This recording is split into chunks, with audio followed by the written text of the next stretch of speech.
Good afternoon, early evening. Welcome to the Stretch Run. I'm Chris Walsh. I'm joined by the Oldy capper, Michael Oldham. We are here today for the Oklahoma Derby.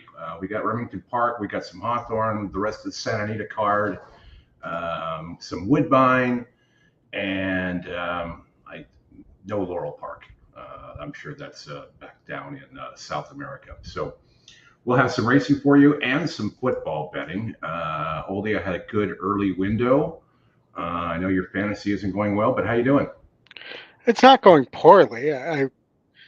There's a good shot that I'll still win the game. It's just not going as well as I would like. I was behind going into the late window even though I have more players in the late window than my opponent did. But Alan, I would have still liked to have not been worrying about it. sure, you're just getting greedy. Yeah. All right. In the chat here, we've got the link. Our new store is up and open right now. Oldie, I will give me a quick second here, and I will share my screen, and we can take a look at that store. Share screen window. There we go. There you go, folks. We've got a brand new store opened up. Right now, you got 10 days left. You get 25% off of everything in the shop. We got hoodies, hats, mugs, all kinds of good stuff. We even have somebody pointed out in our WhatsApp chat, which only if you would drop the link into the invite link for the chat in there, that would be helpful. We've even got stuff for shirts and stuff for females. So super excited about that. You guys have killed it. We're like over 45 orders since we started this on yesterday. So go over there. We will have more logo related stuff and those types of things. We got stickers if you want to put them on your car. We got buttons if you want to wear a button. We got all kinds of good stuff. A lot of good selection for both men and women. And we even have organic products, which I didn't know even existed. So That makes two of us, but yeah. In any event, all that stuff is available. I should add that to the stage. There you go. You can see everything that we have there. So, like I said, 25% off the shop the next 10 days.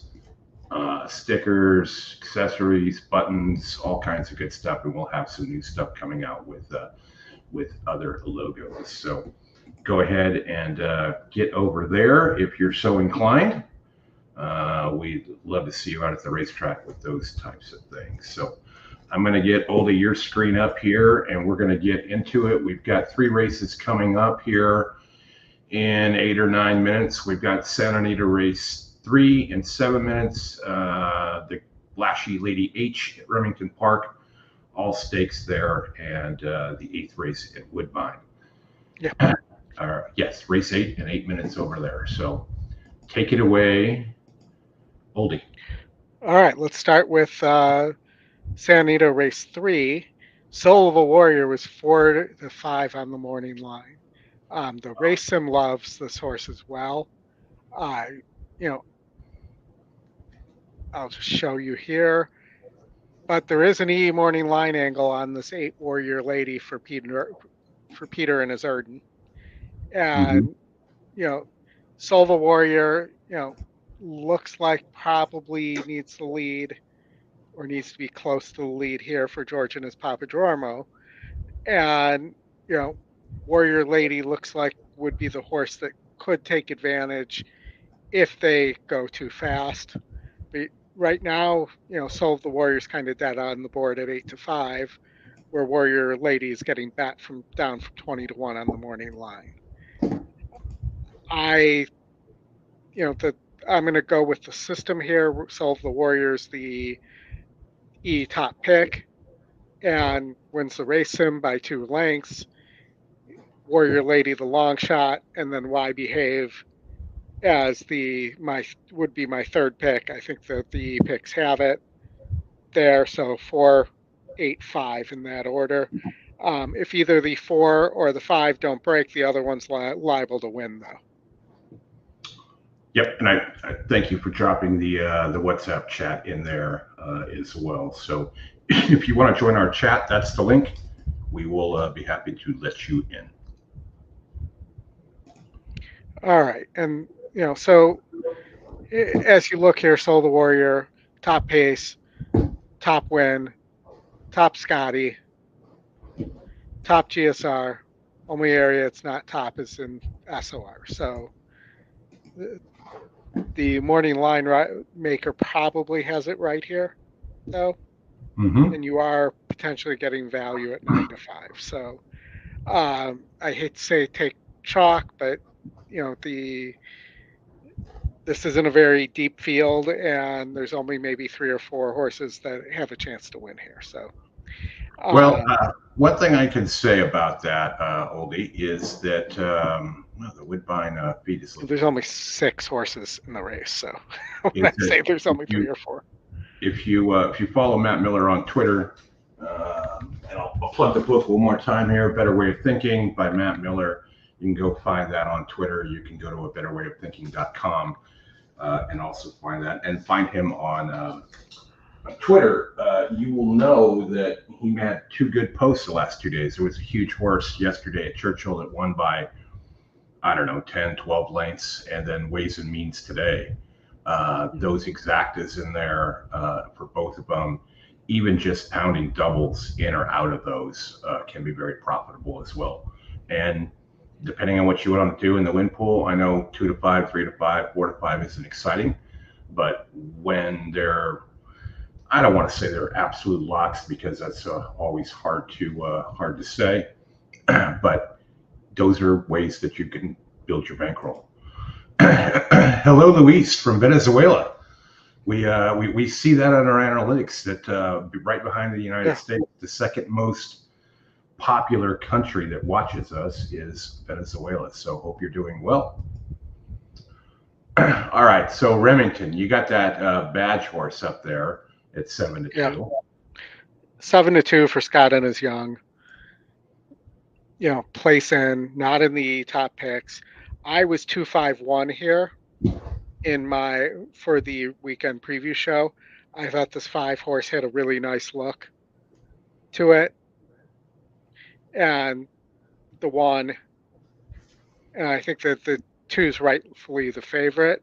The 7 obviously could steal this on the front end, but this horse tends to get caught, and there is other speed here. So for me, at 7 to 2, that's a horse I'm probably going to pass on. And so I'm going to probably play my 251 as an exacta here, exacta box. Hey, Mike Saletta, I will get you that email later tonight when I get done here, but thanks for joining. Bluegrass Dan, Jeff Siegel, Morning Line Maker, we're sending it since John White retired. Did the Delmar meet, needs to improve. Sure. I really don't, none of that stuff really bothers me because I just use what we have. So, a bad morning line that the public will follow is good for me for sure. I gave a little bit of look to that 7. It's just class challenged really, and I think Stewart's going to be tough here. Cajun Ninja was the one that had the race simulator winning. I think it was 6-2. So I gave some bit of a look to that as well. All right, let me see where we're at with post times. We got a minute. Santa Anita is definitely going to go first. How about Woodbine? Woodbine, I like the 1 here. 2 or 3 at the distance, lots of wins. That really no other speed here to speak of. So, maybe a double into the next. I know there's a heavy favorite in the next, Hurricane Claire, who I thought might be a little vulnerable, either by the 5 or the 7 here. So, maybe you play a double to the 7 or 5 here from the 1 and just throw out the favorite in the next. going 12 furlongs. There's a horse that's faster. The 7, I think, could pounce if even though it is a maiden, I think that it wants the added distance, and it could be the one to pounce if the 3 and 5 go too fast here.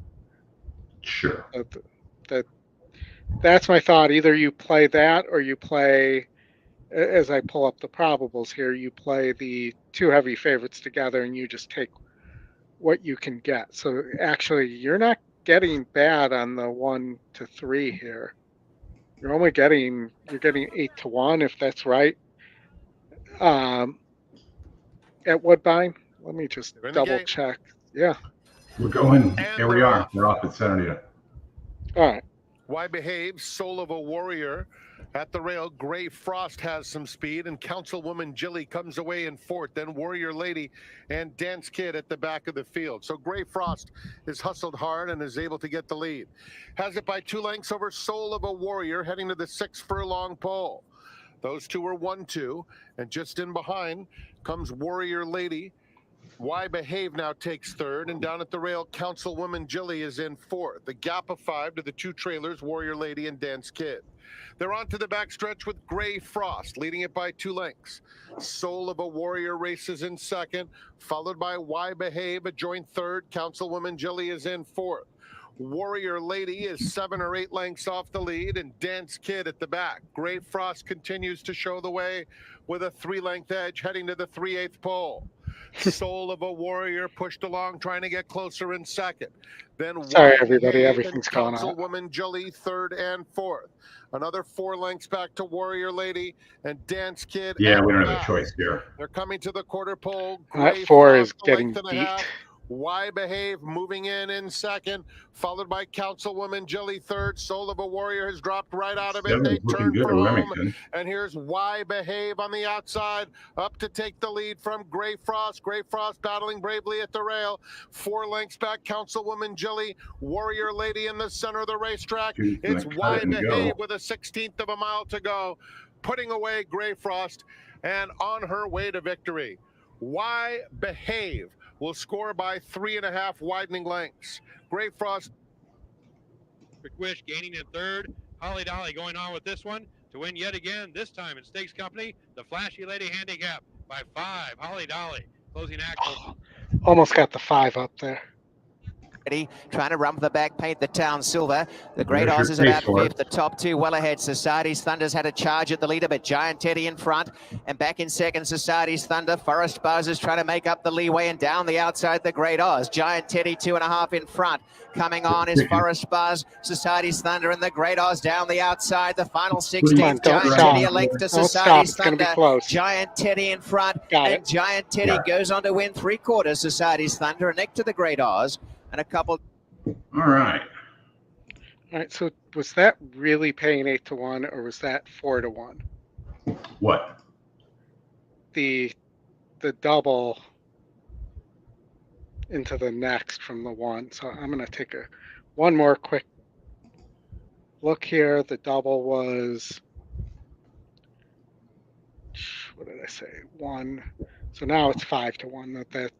Which probably is actually 2.5, because it's a $2 double, I think, at Woodbine. Let me just look for the base. Let me look on the ADW. We got Churchill. I'm not sorry, Churchill. We have Gulfstream Park here, Oldy, in about 3 minutes. All right, so 1-3 was legitimately paying 6 to 1. Wow. Of the double. So I played a $25 double to the 3 and the 5 there. I just bet the 1 there, and we got 2 to 1 on the 1. We got 2 to 1 on the 1. No. And I'm getting, I think so. Let me go to the ADW just to look. I know it doesn't sound right. 2 to 1 on the 1. Wow. Yeah. Wow. And then I also, the double to the 5 is paying 61 to 1, and I'm alive to $25 to that too. They pounded the 8 at the end down to 8 to 5. Thank you. Thank you. We do Yes, appreciate exactly. that. All right, get back over to Gulfstream. Gulfstream Park. Okay, let's look here at Gulfstream. They're on the turf today, by the way, at Gulfstream. This is where you got that big 4 to 5 favorite. So we got one more race here. Give us a quick double. All right, well, let's look at a similar strategy. Either you decide to use this horse in your double, Concrete Glory, who does look like it towers above this group. Let's just look at Saybrook real fast. Saybrook is dropping in here, so probably not impossible, but let's go with the 4, and then let's look at race 10 for a double. It looks like it's the to the 8 would be the play. Okay. If you're looking straight, but let's see if it's actually worth it, or do you want to take a risk? Bad GSR on the speed horse here. It is a decent pace advantage on Sarah's Dream if she can break from the 1 post, which always is a question on the turf at Gulfstream. But let's look here. The 4. So 4-1 is paying 14 to 1, and 4-3 is paying 6 to 1. What was the 4-8? That's what I'm looking for. So 4-8. Also 6 to 1. Don't you have to take the 6 to 1? I mean, well, you have to go through these and go. You've got the 4, the 3, the 8. Those are, and the 5 are all the single digit odds. So 4-3 is 8, 4-5 is 9, 4-8 is 6. If you really love this 4 horse here, then the question is, okay, well then how can you maximize your value if you're going to take all 3 of those? Or you can throw one of those out. You can do it cold. You can do it by 2. How much money do you want to make? Is this just a fun play? Those are all kind of the questions at hand here. yes. They're milling around the gate here, thinking about getting over there. I see a lot of legs out of stirrups, which make me think that they might have something going on, but no, looks like they're good. Who's your top here? Obviously, you're going to use the 4. You're going to just go with the 4. Yeah, I'm just going to go with the 4, and I'm dutching the 4 to the 8 and the 1. I'm going 25 to the 8, and I'm going 10 to the 1. There you go. I love it. It's awesome. But we'll see if those probables hold up as well. Sure.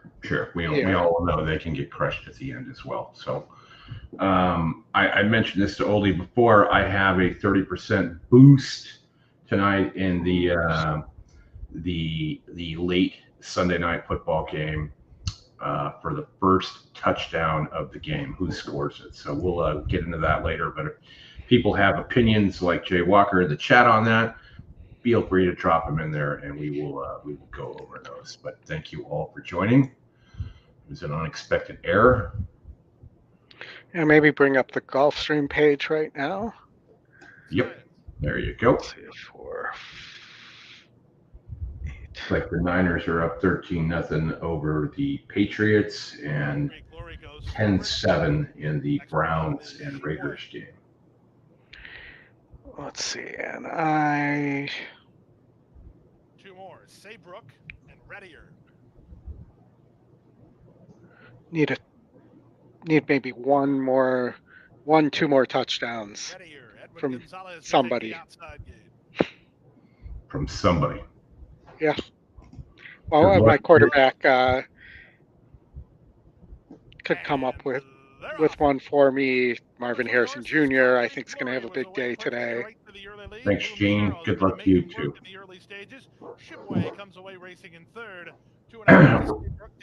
Just want to say good luck, and we're all counting on you. Well back early, his life is precious. They go to the half-mile point, and Zayas puts the pedal down on the big favorite, Concrete Glory. And Oldy, after this, we'll over to Hawthorne. Shibway is second. Boomchero is back to third. Ready, you're on the outside, fourth. Gene, welcome. Seabrook inside goes Icelander, and still well back to Life is Precious. The Around the far Icelandic turn, horse 22 himself, second the opening Icelander. corner. Up front, it's Concrete Glory. He controls his own fate from here. He's 3 furlongs from home and 3 on top. Racing second is Shibway. And being Boomchero handwritten. is third. Icelander into the clear to try to close some ground. So 4-1 Oldy is 9-1. 4-8 is 4-1. He's 3/16 from home and still I'll 3 take on 4-1. top. It's fine. Shibway is Yeah. second. Boomchero is third. Icelander down the center. They're inside the final furlong, and the leader is still Concrete Glory. Icelander starts to close good ground, but time has run out. Concrete Glory, gate to wire at odds on. Icelander is second. Third is Boomchero. Fourth is Shibway. Al, good to see you. Thanks for joining. We're going to be here, folks, till about a little bit before 9 p.m. Eastern, because that is how long the Remington card's going to run. And we'll obviously, once some of these other tracks end, we won't have as much to compete with each other. But Yes. now, Oldy, Hawthorne in 5 minutes. All right, Hawthorne. There's a Perhaps.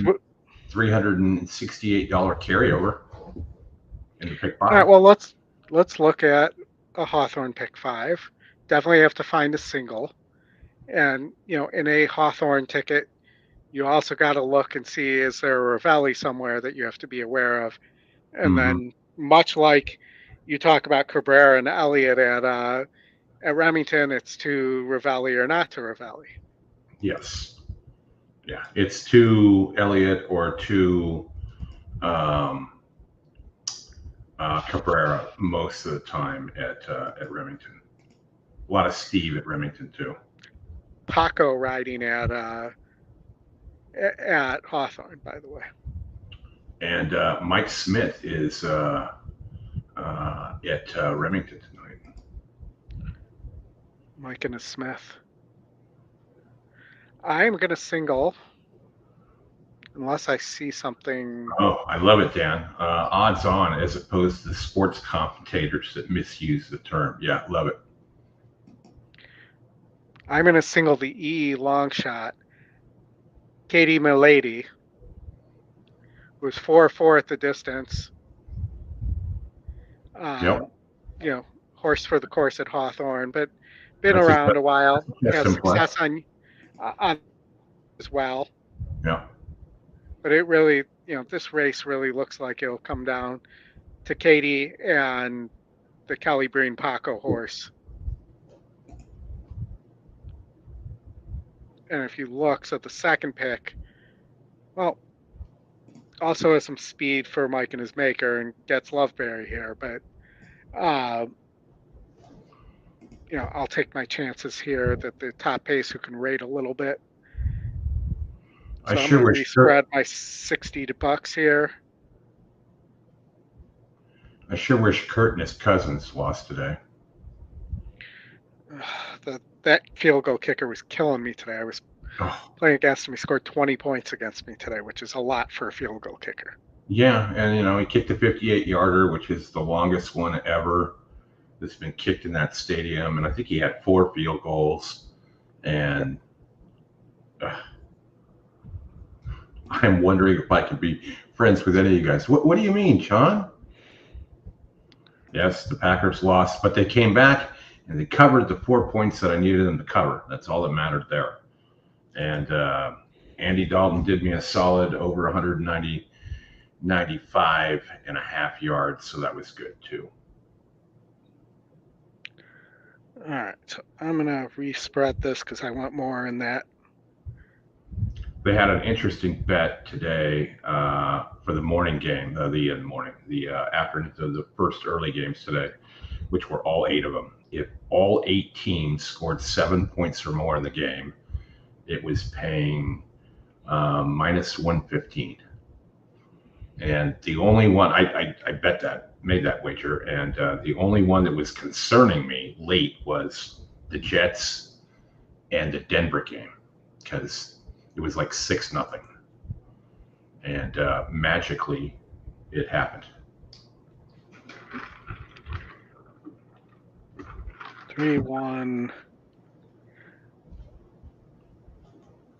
I'm going to go 318 here.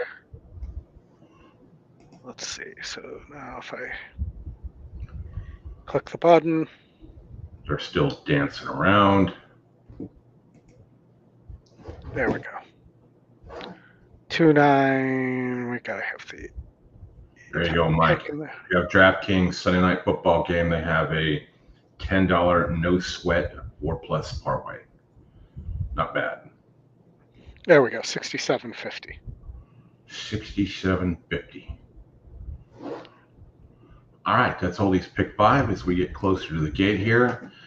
Coming up next, Oldy will have is Churchill a mess today? Still? No, it's actually not. It's okay. Actually quite good. By the way, prediction for opening day at Keeneland. Where the turf will be good. Yes, that was my prediction. You can take it to the bank. The turf will be rated good. The turf has been rated good for like the last 7 years. After this, Oldy, I think then we'll do the Churchill race. It's in 7 minutes, and then we can get into the Remington, Santa Anita, and Woodbine cycle. Woodbine actually pushed out a little bit. Looks like Remington and Santa Anita are both 15 minutes apiece. So, all right. And then looks like I think Remington and Gulfstream will be right next to each other, but we'll see how that works. Gulfstream's in 20, Woodbine's in 22 minutes. They'll find a way to run over each other. All right. And Woodbine, we're alive on a double. Gulfstream, we're alive on a double. Mm-hmm. So while we're going to Hawthorne for the late pick 5. And maybe we'll do a late pick 4 there too. Hello, Joe. Thanks for joining. Hope your day is going well. I've got the banner running on the bottom, guys. If you could hit, guys and gals, if you could hit the like button, the subscribe button, it really helps the channel out a lot. If you scroll up in the chat, you'll find the link to our swag store where you can go buy whatever you want of EE merch, and it'll be shipped right to you. Going forward, we will have these. In the actually embedded in our YouTube stuff. So, just opening week. And while they're still crawling around at Hawthorne, we can talk about this at Churchill. You have this Brad Cox horse. Monster works. Mm-hmm. You have 3 4-star works since August 16th. Who's riding this horse? Bejarano, but I think that's because of, we'll call it off-brand tracks taking the top riders right now. Oh, so flows at Remington. And I don't know where De La Cruz is. He uses De La Cruz a lot, or Corrales. This is a Godolphin too. And Giroux was on the other horse that he was working with. We can watch some video on this after Hawthorne goes off, or if we think we have time, I can pull up one of these videos. Go ahead, Oldy. We got time. You got time for at least one of them. I think they're just completing the circle to go back there. I think Hawthorne goes by the old Gulfstream drag. Yeah, that they're. All right, so this is a gate work. The Cox horse that with the 4-star works is the one on the outside.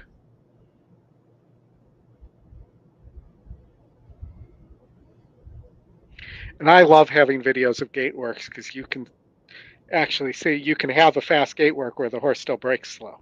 Mm-hmm.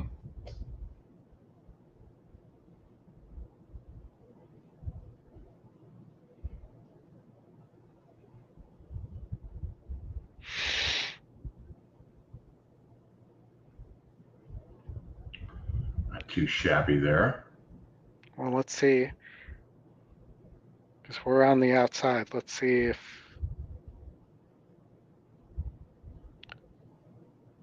I believe that's a 2-year-old up against a older horse. Mm-hmm. I like how he broke it from the inside too. It's always good to see how they can do there. Washington scored again, Oldie. I don't know. I think they punted like 3 weeks ago. Well, that the one time they didn't score, it was a pick. So they still haven't punted. Raiders with a good run. Did they score again? Because I'm red zone showing. They kicked the field goal. Oh, I need some touchdowns in that game. Let's watch this one as well, since we still have time, and they're trying to drag all the way into Remington or. If they're smart, they would go before Churchill. Yes. Churchill is now down to 2 minutes. So, Sauk Plaza, the how are you pronouncing that? Sauk. We just call it Plaza. Yes, the Plaza horse is on the inside. That's how I would do the race call. The Plaza horse to the lead. Flo is on the outside horse on Stylet. The style horse, if you will. You see, there was a trainer that was suspended at Presque Isle for beating up his jockey. No, I did not see that. Yeah, it wasn't your guy, was it? Huh? No, it was not that guy. Somebody else, but yeah.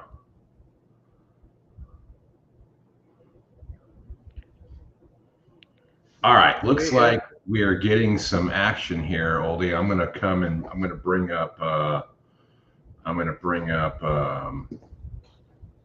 Hawthorne. All right. There we go. Great video by Hawthorne. They're just about, 6-7 minutes. They have no sense of urgency. Last two to go in will be Queen Anna T and Lady Mercedes. Little Peter Galassi here for us. Waiting for Lady Mercedes. Who was your pick here, Oldie? She's in. They're on the gate. Do I still have it up here? I was spread here. Rieta trying for the lead. There goes Queen Anna 249. Legally Lucky moving up. 4. Surprised me again out there in 4th. And moving through along the inside in 5th. Looks like you got good weather up there in the Chicagoland area. Yeah, it's nice right now. It hasn't been all day though. They move around the turn and go on to the backstretch. I'm 2 weeks on away. The inside, Rieta on the outside, Queen Anna T. These two now locked in a head-and-head duel. And then it's 6 or 7 toward the inside, Spicy Italian. Legally Lucky racing a bit wide, but now moving up. Then it's 4 more back to find Lady Mercedes. Surprised me again, also racing a bit wide. At midnight, advancing along the rail. They're covered by about 8. On the Chiefs. They're 9 lanes with a half mile to run. They're chasing Queen Anna T. Into the far turn, Queen Anna T by 2. Rieta chasing 2nd. Legally Lucky comes on 3rd. Spicy Italian along the rail 4th. Lady Mercedes now finding a good stride and moving to the outside. Right behind her comes At Midnight, trailing the field. Surprised me again. They're at the top of the stretch. Legally Lucky 3 wide for the lead. Around the turn, they're in the stretch. Legally Lucky comes off the turn, opening up the lead by 4. Dropping back, Queen Anna T between horses. Rieta now closing up on the outside is At Midnight. Inside the final Not going to do it, though. Legally Lucky by 3. At Midnight chasing 2nd. Lady Mercedes towards the inside. Final 16th. Legally Lucky made that big move around last turn, and she is going to win it by about 3.5 in the end. Lady Mercedes was up for 2nd, then it was At Midnight and Queen Anna T. I did not see the 6th there. Okay, no, not at all. Flip over and you can put up the Churchill screen there. Going into the gate now. I've got the audio ready to roll. Waiting for Lady Liberty, 7 on Paris Lily, Princess M2, and Banking Silver.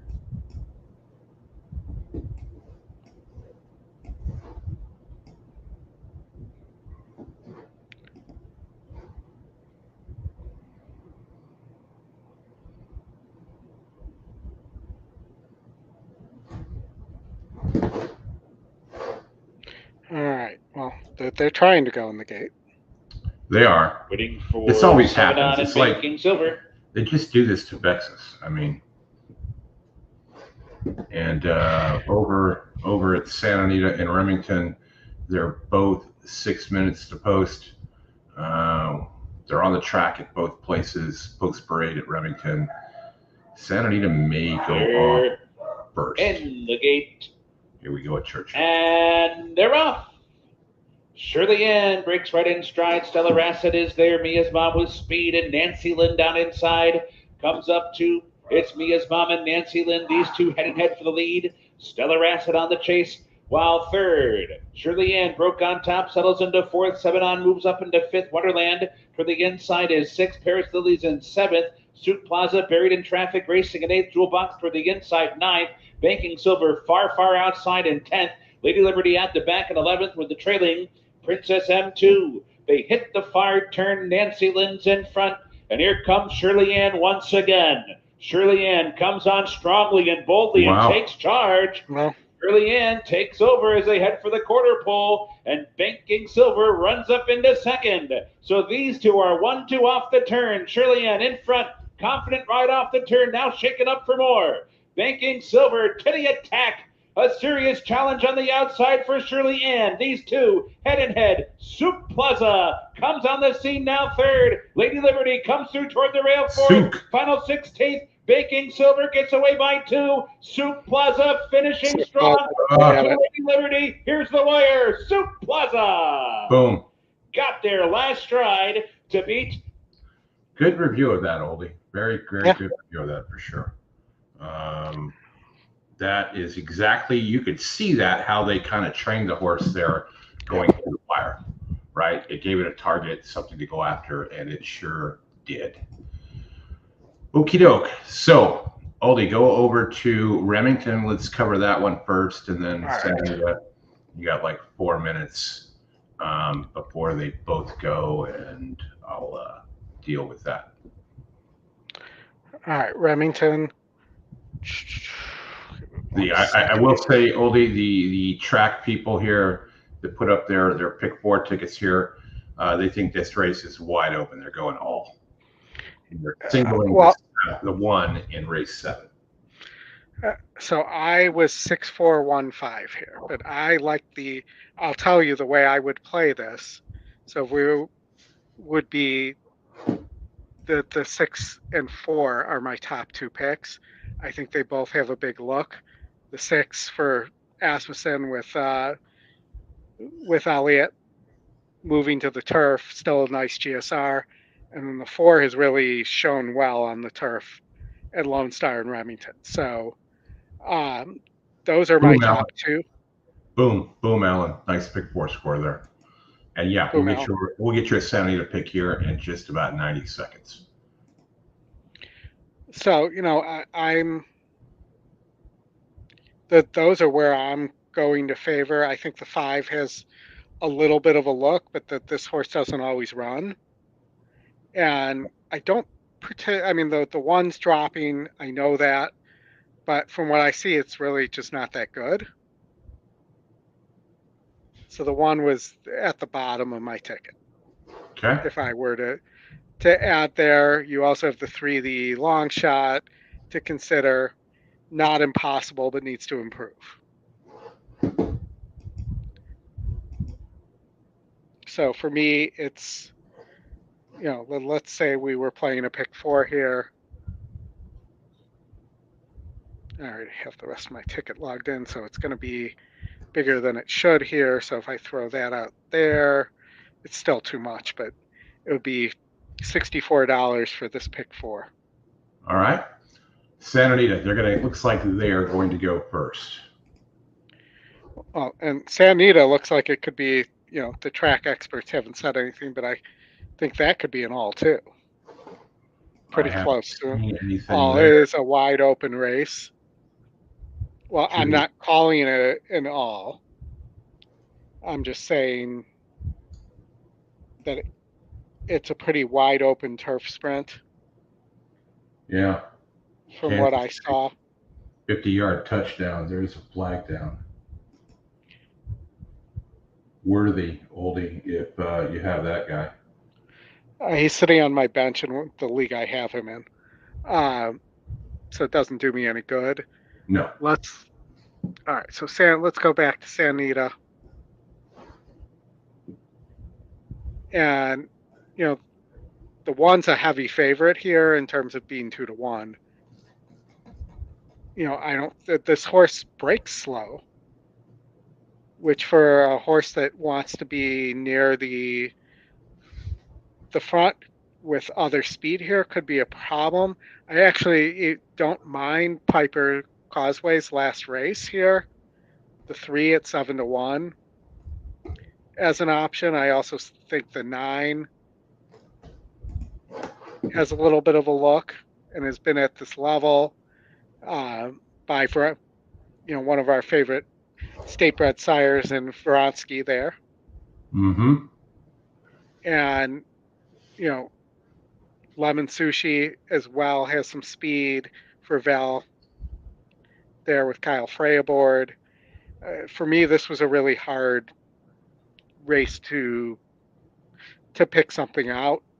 But I'm going to take a shot with the 3 here.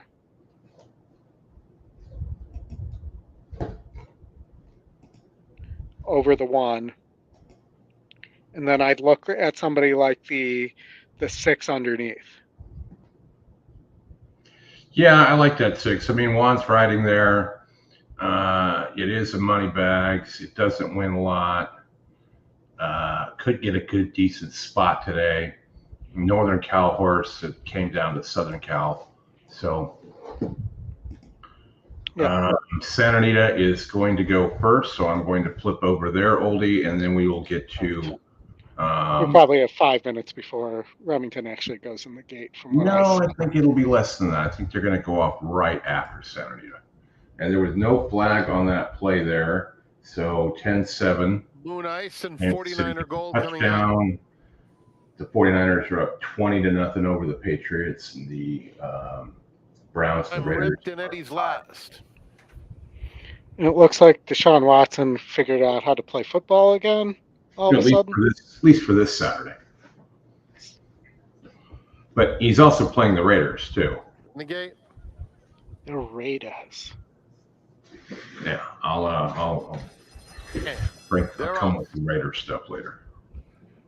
49er Gold is going out for the early lead with a host of pursuers, including Zip Ohm. There's the dirt you have to run over before you get back to the is racing in between horses a bit quicker than both. Double Jab is 4th, but just 2 lengths off the lead, followed by I'm Ripped in the lime colors, racing 2 in front of Lemon Sushi. Then it's Moon Ice. Eddie's last is toward the back of the field, racing 2 lengths clear of Supernal, McGregor Lake, and a gap of 4 to Bags Gold. They move into the far turn. It's Zip Ohm along the inside, stride for stride with Piper's Causeway. The favorite probably wins. Clear of Double Jab on the outside, 3rd. Then I'm Ripped, who's down on the inside, a joint 4th. Lemon Sushi, orange colors, is making some headway from behind. They're at the top of the stretch, and it's Piper's Causeway on the outside of Zip Ohm. Lemon Sushi continues to finish well, far outside McGregor Lake, and Eddie's last is in between them. Here's Eddie's last up to take the lead. Lemon Sushi battling hard. Eddie's last has the upper hand, and it will be Eddie's last to score by a length. Lemon Sushi was 9-1 for Supernal came from Doug O'Neill. for 3rd. With Moon Ice won support. the photo for 4th. Yeah.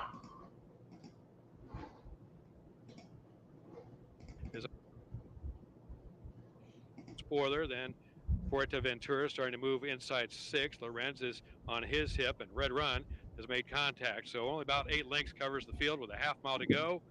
And they all seem to have plenty in the tank. Gamesmanship on with the riders here is on load now. Moves to the front. More Victory gives up to that. Without a Trace is going 2nd. Ocelot following Without a Trace. 4 wide into the turn. Make it 5 wide now. There goes Spoiler. Into the turn, Unload has it now by a little more than length. Ocelot is now 2nd. Spoiler, a wide 3rd. Gap of 2 to Lorenz. Fuerteventura getting the inside trip with a quarter mile to go. Into 4th. Just weird to see Remington in daylight. Remington Green racing on. It's Ocelot to the outside, going for the front of Unload, and Unload backs up. Ocelot has the advantage, trying to work through traffic. Wow. Fuerte Ventura, and now poured it on outside Spoiler and Lorenz. Lorenz didn't want to do anything except get to the gate and run. And Lorenz is on the lead, and Lorenz is going to go on and win the Remington Green by a length and a half. There you go. Not bad. That'll work. Ventura, second. Photo for the show. All right, Oldy, why don't you cap Remington? Woodbine. We know what we like at Gulfstream. Well, we're already alive too, so Yeah. the double I played here was to the 3 and the 5. Let me bring you up here. Okay, So yeah, that's right. 3 and the 5. So if I bring up the well pays, this doesn't look right. So let me refresh that. But that's not right. So 625 to Hurricane Claire and 6120 to the 5 side street. Okay. Side street, I'm hoping can go gate to wire. Here, Hurricane Claire is really the only proving horse in this race. The 2 maybe as well, but it's going to be coming from off the pace and doesn't seem to want the distance. You have the other Tard here that was in the King's Plate as well with Emma Jane aboard. All those are possible. But, Hurricane Claire is 6-5 right now.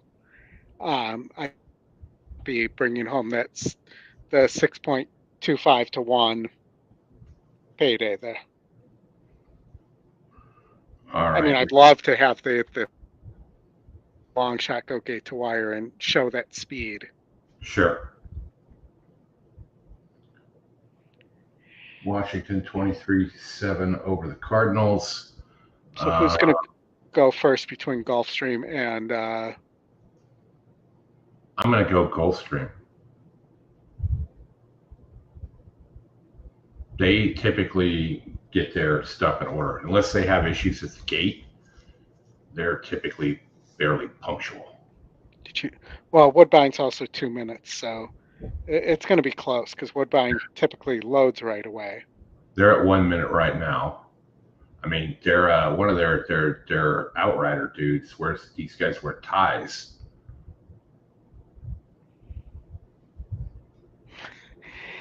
That reminds me of when ESPN first came out and they used to show Australian rules football all the time. Yeah.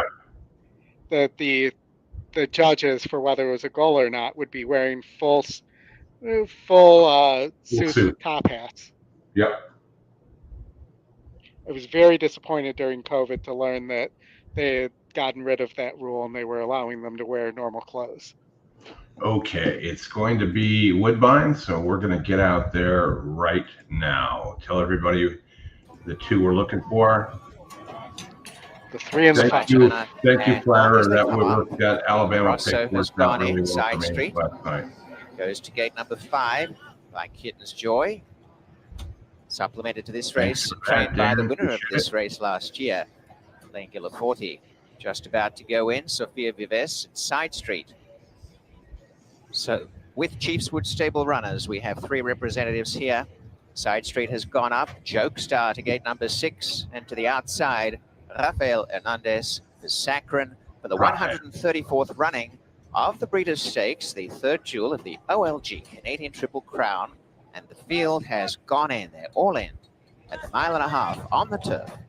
I didn't even realize this was the 3rd jewel. And away they race, and a very good start. A nice beginning for Hurricane Claire. Is intent on going up for the early lead with Thor's Cause, who's over on the inside, moving up his side street and going towards the rail for the early advantage. Roscar, as they take the turn up the side they run, and there's little between the top 4. Just behind goes Saccharin, and Jokestar and King Rosso tucks away as they start the run up the hill. Sharing the lead, Hurricane Claire and Thor's Cause. They're out in front. Racing handy right behind is Roscar. And a little bit wider, Side Street and Saccharin, the Chiefswood runners, racing 3rd, 4th, and 5th. A length and a half away is Jokestar, and last is King Rosso. Racing with the advantage as they start the run of the back stretches. Thor's Cause shows the way 3/4, and Hurricane Claire right up in second. Racing up on the outside, 3 wide goes Side Street with the run of the race. Roscar's parked in nicely in 4th, and Saccharin lobbing along in 5th. Little between any of them. Jokestar's over on the inside, and King Rosso trying to slow the tempo down here. Jeffrey Alderson, Thor's Cause in front. A neck to Hurricane Claire, a length and a quarter to Side Street on the outside, covering some ground. Roscar is 4th. A neck away came Saccharin. A length behind them is King Rosso and Jokestar. So they're starting to really crawl. So it's going to be a real sprint from as they come down the side and out in front. Racing with the lead. Thor's Cause has not been troubled. Hurricane Claire, she's have no excuses here. She's having a terrific run up on the outside. A length and a quarter to Roscar. In the center goes Saccharin. Side Street, the other Chiefs Wood runner. They make a line of 3. And back at the rear are both King Rosso, who shades on the inside, Jokestar.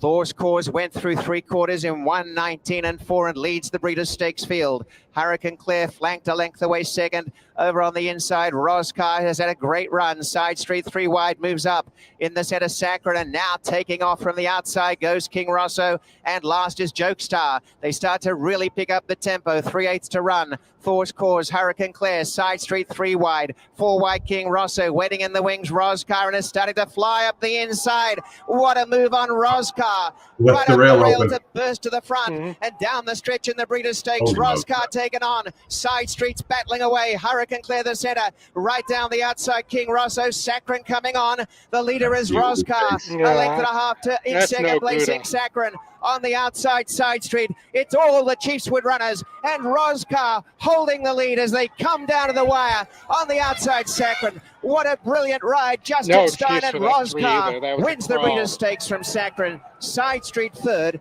then King Rosso, Thor's Cause, Jokestar. All right.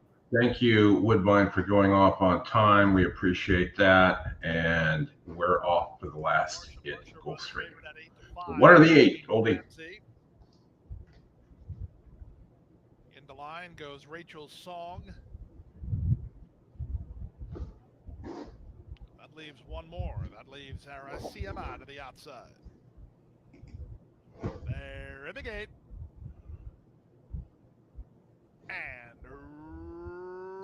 runners away. Good start for Bet Stormy, who heads off for the year. Hawthorne in 5 to 12 minutes, Oldy. Something like that. On the go and marching forward between horses, Sprezzatura. Sprezzatura to take the advantage in the run to the first turn from Sizzle, who's alongside second. Slender Slipper's a big price, 3 wide and third. Hawthorne is like my wife told me, I'll be ready in 5 minutes, and we leave in 15. Working in front of a headstrong Rachel's Song. She doesn't watch any of these shows. Sarah's Dream, Marsha, 3 wide. Saucy 6 it's always Marsha. Emma, and Wow Lucky is last. 24 seconds flat for the opening quarter. Okay, our 1 and 8 aren't there. Slender Slipper on the outside. Their heads apart. They've gone 3 better than Sizzle, who's a tripped out 3rd. On the bridle while 4th is Rachel's Song. She's about 4 lengths behind, working a length and a half clear of Bet Stormy. Then Marsha. Sarah's Dream is toward the rail. Marsha. 6, then Emma and Wow Lucky. They leave the backstretch and move on to the far turn. It's Sprezzatura who has the lead.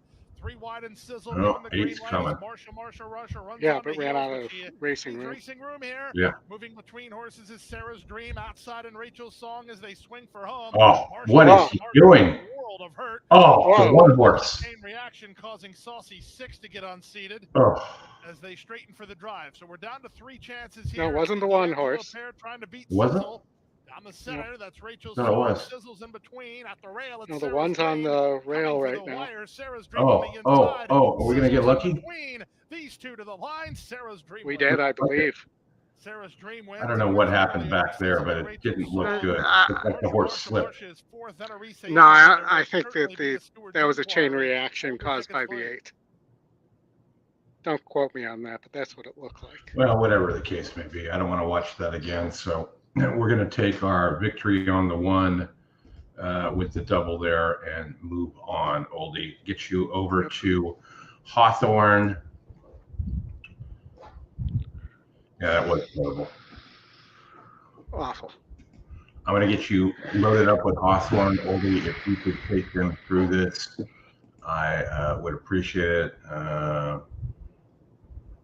You can see it down there in the screen, but you probably have more than 3 minutes. Yeah, so Hawthorne, I'm going the same thing. I'm just going to play back my pick 5 there as a pick 4. I'll be 1, 3, 8. 2 is my single. And then 2, 3, 8, 9, 10, 1, 2, 5. So small pick 4 here. And, we've gone over this race already, but it looks like, there's a significant pace advantage to the 1. The 8, also has some pace. And then if this breaks down, I thought the 3 was your best option in that case. Coming out of the Maker Barn, coming out of Aqueduct and Monmouth is your Scotty top pick here as well. So, that this horse I think has a shot to upset the 1 if they go too fast. Looking at this race, I did see other horses that I think need the lead, even though they're not as fast. So that I thought there's a possibility you could beat that 1 horse here. And, so that they're marching around here. Let's see if I can get that up where you guys can see it. We're about a minute from post.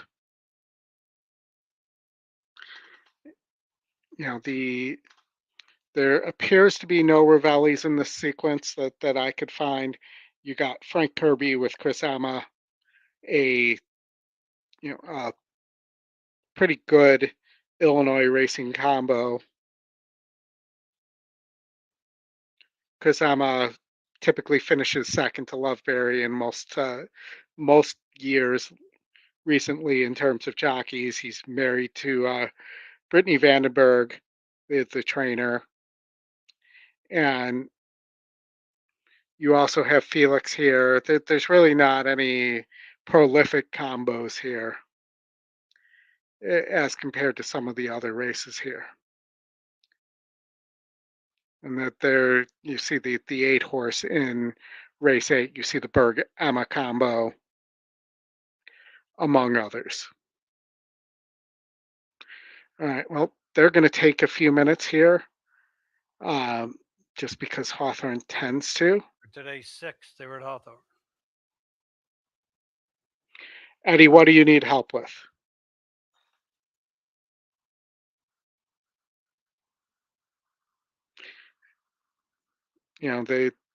We're going to be looking at a late pick 5 at Remington. That's going to include the Oklahoma Derby. I believe that starts race 6. I'm just verifying right now. It does. We also have the late pick 5 at Santa Anita that starts race 6 coming up. So that there'll be some options there. Yeah, Scott Kirby's been around forever. Doesn't run as many runners as he once did. All caps. We need a handicapper for night racing, a pro who can help us now. Yeah, that's something we're certainly talking about, and it may occur for sure. But yes, Kirby has been around forever. All right, Oldy, we're getting closer here. Let me get to the pylon here and see where we're at. Towards the gate, less than a minute.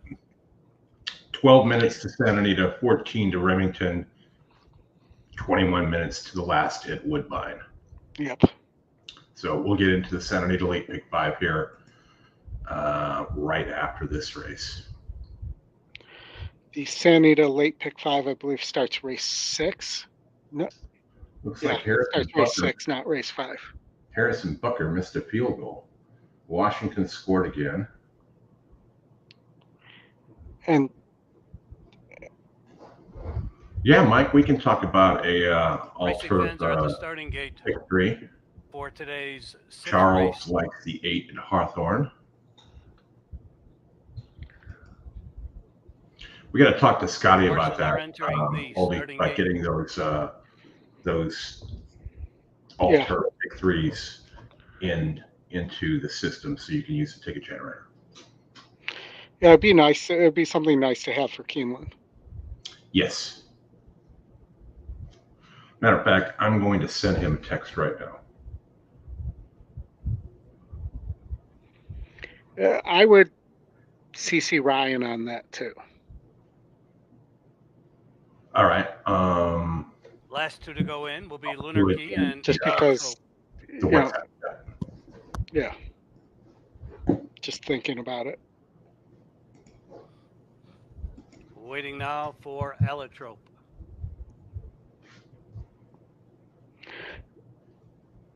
So this is new. I haven't seen Anita do this vulnerable favorite, must use live long shot thing. They're off. With Millie in her Runner's ball. Heat showing early speed. Lost Sunset along the rail. Came away well. Then in between horses, Freedom Attack, Queenie's Way. 5 wide up the backstretch, Allotrope. And then it's about a 5 or 6 length gap to Lunarkey. Towards the inside, Zen Sky, and far back, Run for Your Honey. They have a half mile to go, and Lost Sunset now has the lead. And around the turn, Lost Sunset a little more than a length. Freedom Attack picks up to chase second. Allotrope still on the outside, a wide third. Then towards the inside, Runner's Heat trying to re-rally fourth. Queenie's Way shuffled back to fifth. Gaining on the outside, Run for Your Honey's moved up a few spots. The trailing pair, Lunarkey and Zen Sky. Around the turn, they're in the stretch. Lost Sunset leads. Freedom Attack right alongside in second. Here's Runner's Heat starting to re-rally on the rail. And then on the outside, Allotrope. Run for Your Honey, finding a good stride and could be a factor with racing room and deep stretch. But up front, Lost Sunset is drawn away. Here. The battle's going to be for Sunset as they come to the wire. Lost Sunset, really impressive in the final 8. Won it by about 6 or 7. Freedom Attack held second. Then it was Run for Your Honey and Runner's Heat.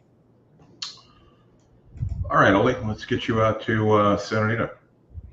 All right, we're actually at race 5, not race 6, so I'll hold off on the late pick 5 ticket. But, all right, so let's look at Santa Anita race 5, maybe a double here. Maiden state bred, maiden special weights. And Speedy Wilson is your top GSR, top win percentage, top E pick for D'Amato, third time starter. I also had some interest in this 9 horse with the big works for Doug O'Neill that you're currently getting 5-1 on. And Sir Tom, second time starter, ran at Del Mar, has a 4-star work before that effort.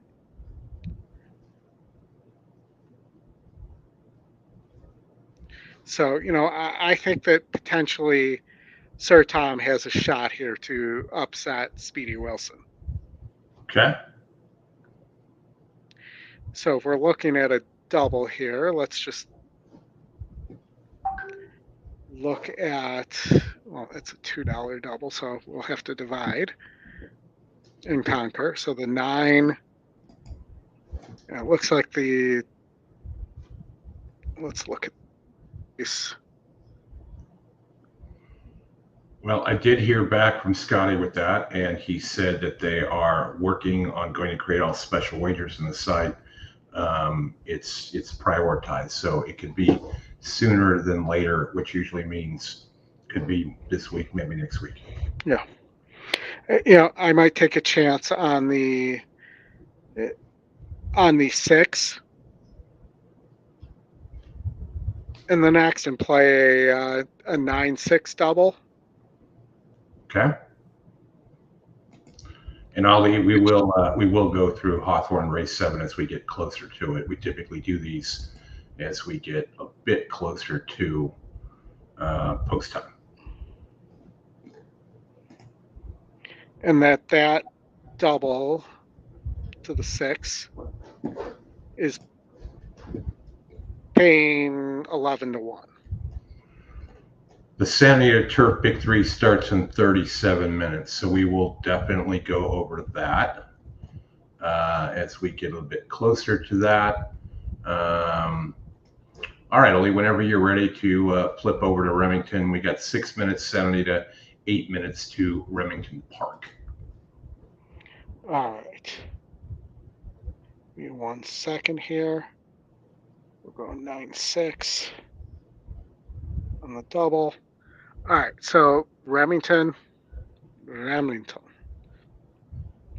I was 1 through 4 here. I don't think this 3 has to win here. I kind of preferred the 1 Glee, who's been in against better than the 3 for the most part. And then I thought the 4 has a look on the front end, but it's a big step up.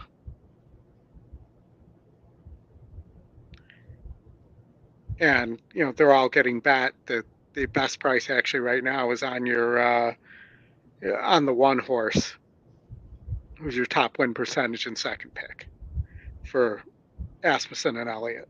Mm-hmm. And because it's Remington, there's no doubles here, which is a little frustrating. Thanks, Dan.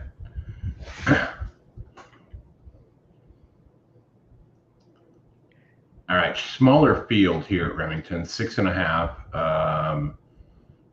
Typically, speed does pretty well here, but you can clear.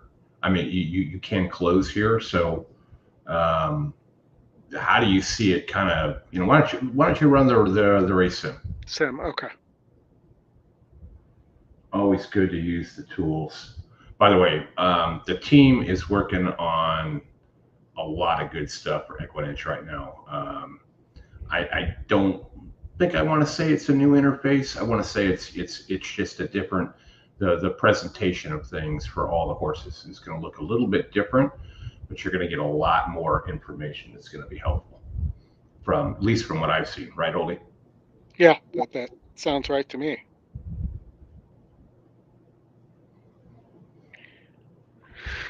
So the system has the 3 Tapestries Actor winning pretty easily. And that's probably based off that last race that the horse won by 8.5. Yeah. But that's that guy Floyd that used to be the one that jammed us up at Sam Houston a few years ago, when you could bet Sam Houston. Yes. Thoroughbreds. This is not exactly the thickest field either. I mean, there's only 5 horses. You dump the 3 here. What's it going to do? It's going to have the 1 winning. Yeah. I mean, it's either that or the 4 goes gate to wire, right? I mean, the 2, I don't think there's enough pace for here. The 2's never actually won a race. Technically not a maiden, but didn't actually break its maiden on the track. Yeah. I mean, the 2 outliers obviously are the 2 and the 5. The 2 Cabrera. I mean, you're going to get 12 to 1 on Cabrera. That could be something to look at for sure because the price is right. The long shot. Yes, but that's the one I'm talking about. That's actually still maiden. Sure. It really hasn't been close to winning. Yeah. Well, this purse is like what? How much is it? 50,000. $50K. Yeah, it's like a third of a Churchill or a Kentucky Downs maiden race. Yeah. But you know, you have some pretty decent jockeys in this race too. You have Ramon Vasquez here riding today.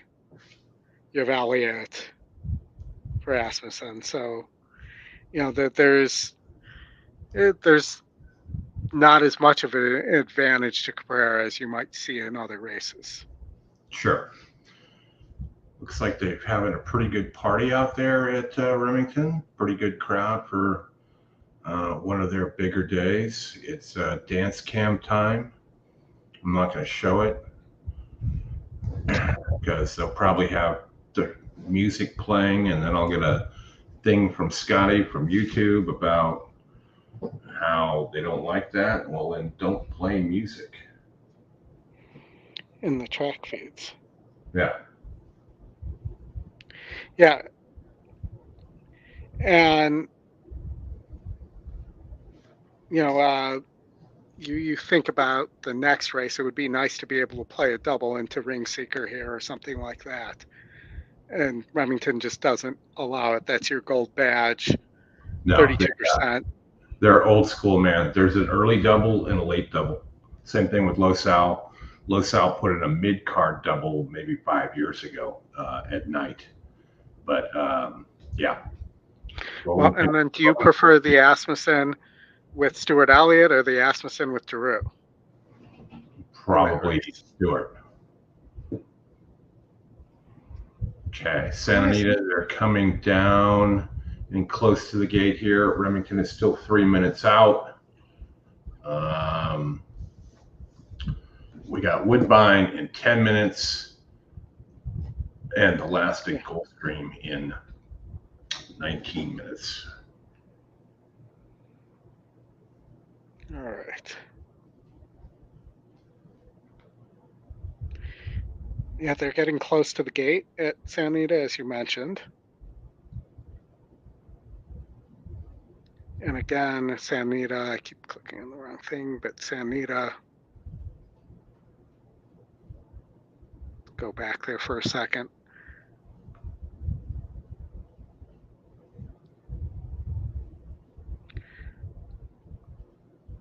Santa Anita, you have that back 4-star work, which is a pretty good work for a state bred race. Mm-hmm. On the 9, Sir Tom.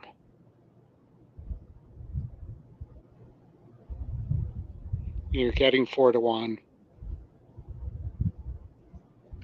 for Doug and his O'Neill.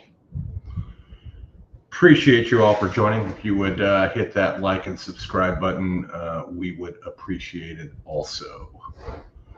Santa Anita, we're going to go out there now. Remington is still going to be a little bit behind. Let me get the race up, make sure the Remington audio isn't on. It is not. Yeah, but he is certainly on his toes, and I'm going to assume that he will be part of the pace play in here. Just about 30 seconds to go. Mike Coletta, you still out there? The one and only Mr. Frank Miramati. Curious who your first touchdown scorer of the game is.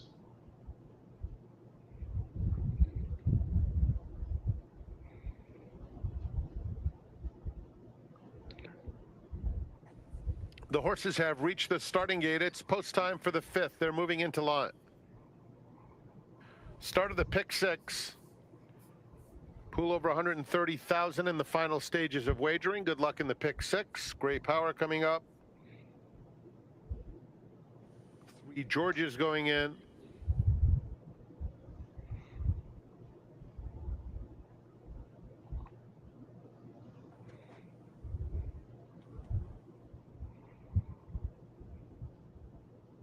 Nap will be next.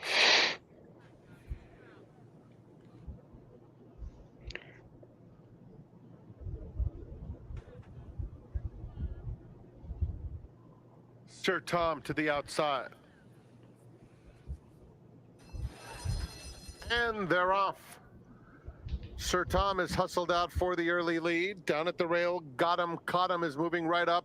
And these two will battle it out through the opening stages. They're followed by Speedy Wilson racing in between horses, 3rd and only 2 lengths off the lead. Then Hothead outside 3 Georges, 2 lengths back to Charms Away. Nap is next, and it's a distance to Gray Power. Less than a half mile to go. Sir Tom just in front of got him, caught him in 2nd. A length and a half. Hothead 3 deep in 3rd. And Speedy Wilson very much in the thick of it at the rail in 4th. Then 3 Georges losing ground around the far turn. Now has 6 lengths. Sir Tom looks like he's done. Come to the quarter pole. Charms Away is next. 4 clear of Nap. A quarter to go. Sir Tom drops right out of it. It's got him, caught him. Now Speedy Wilson moves into second. These two dominating at the top of the stretch. Got him, caught him, digging in on the outside. Speedy Wilson is gradually getting to him. Speedy Wilson on the outside, right up to got him, caught him at the 16th Favorite. pole. Speedy Wilson puts his head in front late. And Speedy Well, Wilson you could have used that in the gets the pick job six done. with the pick. Got him, the caught him pick with five, second, it charms would have away cost. third.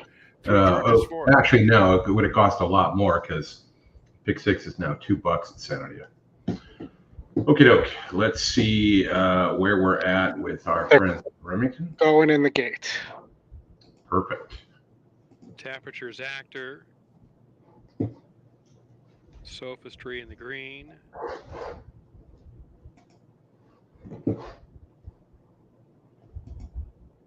Outside, number 5, Arsonist. After this, Oldy will be Woodbine, and then Hawthorne. Quick start. Glee jumps right out the lead, already out by 2 lengths. Arsonist from the outside. So we hang out. Battle with second. We'll talk about that after The this gap race. of another length or so back to Cafe Olay. Outside in the clear, 5th and trailing, but moving up now. There goes Temperature's Actor. 4 lengths front to back. Glee at the rail has it by a neck over Sophistry. Arsonist made a nice start, but has now settled back 3rd. The outside 4th. That is Temperature's Actor. At the inside, Cafe Olay. Half mile to go in the Gaylord, 22.36 for the opening quarter mile. And Glee shows the way now by a half length. Sophistry tracks along with Vasquez there second. Now outside wide, going to the turn. Temperature's Actor's 3rd and starting to gain with 3 furlongs left. Arsonist is ahead better than Cafe Olay at the back. Midway through the turn. Apparently they didn't on put the top. stick Now with the Sophistry 3. asks for more run and starting to push forward. Temperature's Actor still wide 3rd. Quarter mile to go. Still at the back, Arsonist and Cafe Olay. Glee has found more coming off the turn and almost instantaneously is out by 5 under Elliott. Temperature's Actor moves into second. Sophistry backing up. Arsonist trying to get into 3rd. Inside the furlong pole. Glee has to be happy with this one and is going to win it by more than double digits. Stuart Elliott reminds me so much of Russell Bays. Gaylord Russell Bays. You know, the guy that owns the North American record for most races ever won. Ran in Northern California. They rack up a lot of wins at the smaller places. Okay, Oldie, I'll get you over here to Hawthorne. We've got plenty of time. Obviously, Hawthorne post drags a bit. After Hawthorne is back to Santa Anita in 21 minutes. So you've got all kinds of things to talk about. Actually, no, scratch that. Let's get to Woodbine. Woodbine's in 3 minutes. Yeah, Hawthorne tends to have their post drag tends to cause problems with the post times. So you're getting a nice price on this 2 legal catch here, who's top win and top EE pick. You also have a big GSR on the 3 Fenor, and that horse did win last time out at this on the turf at a mile at this SOR. And the 2's definitely dropping and did win last time out. So if you get 9-2 there on legal catch, I think you got to take that. I mean, there's some other decent horses here, but nobody who's won anything close to a 60. Well, I take that back. The 6 has won a 60, but it was on the synthetic, and has not performed as well on the turf since it broke its maiden at Gulfstream on the lead. So, I still think 5-1 is a nice price on legal catch here, but let's watch the race some.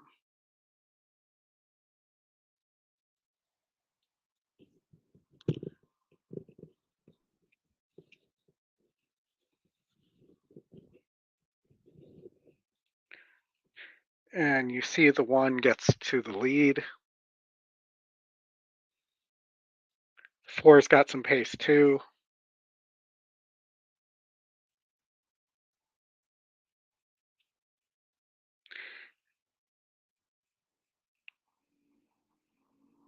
And the 3's in the lead at the top of the stretch, and here comes the 2. So maybe a 3-2 exacta here is the play. So if we take a quick look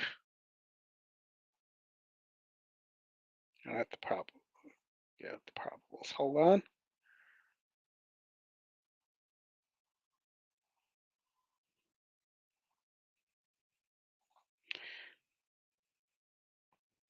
Paying 51 to 1, and a 2-3 is paying 37 to 1. So that's where I think I'm going to go there.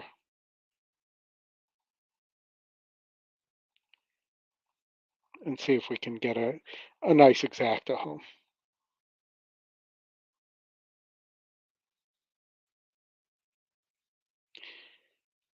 And all right, so maybe another option, it is a 20-cent denomination on the, I'm going to clear this, on the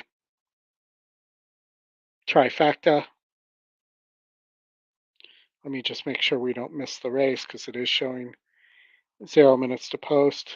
Looks like they're going in the gate, so let me pull that up. They're moving in well. Hemlo Gold alongside Fenor. Coming up is Lucky Romance. This race sees On Thin Ice still in demand, but now shortening up is Legal Catch to 7 to 2. On Thin Ice, the same price. And Just for Luck.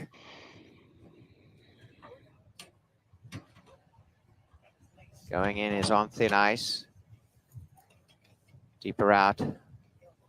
Just for Luck. As Little Big Gangster comes to the line. And to the outside gate will be Penarash. Pulling back slightly is Little Big Gangster. I think September we had our summer, not in August. And they're coming forward here with Penarash. Stand by for a start. Little Big Gangster settles. Penarash coming to the line. And the field will be sent away. In the gate. Off they run, a very nice break. And going forward in the center is Lucky Romance to be prominent, with on the outside, On Thin Ice taking the drop. Coming forward is Penarash from the outside as they now quicken for that lead. Penarash goes out in front from in second. Lucky Romance, and over on the inside is Fenor keeps the rail. Racing handy Hemlo Gold, and off the track still is On Thin Ice as they take the turn. A couple away, War in Charge, then Little Big Gangster. Back second last is Legal Catch as they go out the stretch. Just for Luck as the trailer. Getting across to the lead is Penarash on the rail by a couple of lengths. Fenor having a beautiful trail on the inside with Lucky Romance the outer. A length and a half, Hemlo Gold in the clear, and 2.5 to War in Charge. Leads the next second half of the field. On Thin Ice has got back about 6 off the leader. Maybe more now, and back third last, Little Big Gangster. In the center, Legal Catch, and on the outside is Just for Luck. That is the running order, and the half mile, 47 and 3, and showing the way, Penarash a length. Lucky Romance, second, a half mile to run. The run of the race, Fenor, a length away. Hemlo Gold also lobbing along easily. A length and a half to War in Charge. On Thin Ice is a couple behind them. On the inside, Little Big Gangster taking off is Just for Luck, and Legal Catch is last. Swinging down the side in front, Penarash from Lucky Romance, and Fenor trying to angle for a run. Hemlo Gold on the outside, taking off is On Thin Ice. Up the rails, War in Charge, getting to work, coming through in the center. Penarash in front, Fenor the inside, and the outer Lucky Romance looking for room. War in Charge and Hemlo Gold. Penarash 2 in front of Fenor, starting a run down the outside. Just for Luck, and kicking on is Penarash. Penarash in front, down the outside, Just for Luck, and On Thin Ice start their moves, and out wider on the track, Legal Catch, as Just for Luck and Legal Catch go up. Legal Catch right down the outside in a photo. Legal Catch in the photo Legal with Just Catch, for Luck. 2-7. And on the inside, War in Charge, and On Thin Ice. And behind them, Little Big Gangster. And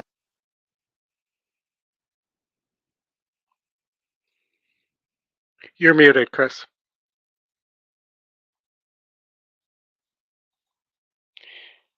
And guys, please, when you get a chance, hit the like. And if you're new to the show, the subscribe. Yeah, deuce 7 there. That 9 horse gave everybody a thrill there. If you had the 9, Yeah. for sure. All right, Oldy, let's get over to Hawthorne. Let me get you up on the screen here. We have Hawthorne allegedly in 6 minutes. Yeah, that's what it says. Probably closer to. I'm on the wrong. There we go. There's the right. Probably race. closer to 10, 11. You're getting 13-1 on my single Katie Milady. Mm-hmm. Tell us about Katie Milady again for those of them that have just tuned in. Done very well at Hawthorne on both surfaces. Back in 2021 at Arlington has win over yielding turf as well. Has some tactical speed. Here for Michelle Boyce. Your favorite currently is 4 for 4 at the distance. Your favorite is he's pure gold. We have a lot of apostrophes in these names today because you also have Tut's Revenge that has an apostrophe. In fact, all the E picks have apostrophes in them. So you have Paco aboard for Kelly Breen as well on the favorite. But I was partial to Katie Milady here and thought she had a good look at what looked like a decent price with 15-1 on the morning line and 5-2 on the E morning line. So we'll run the race sim. I'm not sure what you mean there, Ollie. Be a little Dan. Win race number 7 Hawthorne. Can you make that out, Oldy? What can you make of that? I can make a hat. I can make a brooch. I can make a pterodactyl. But if I move off the screen with the race sim, it will pause the race sim. So I'll take a look in a minute.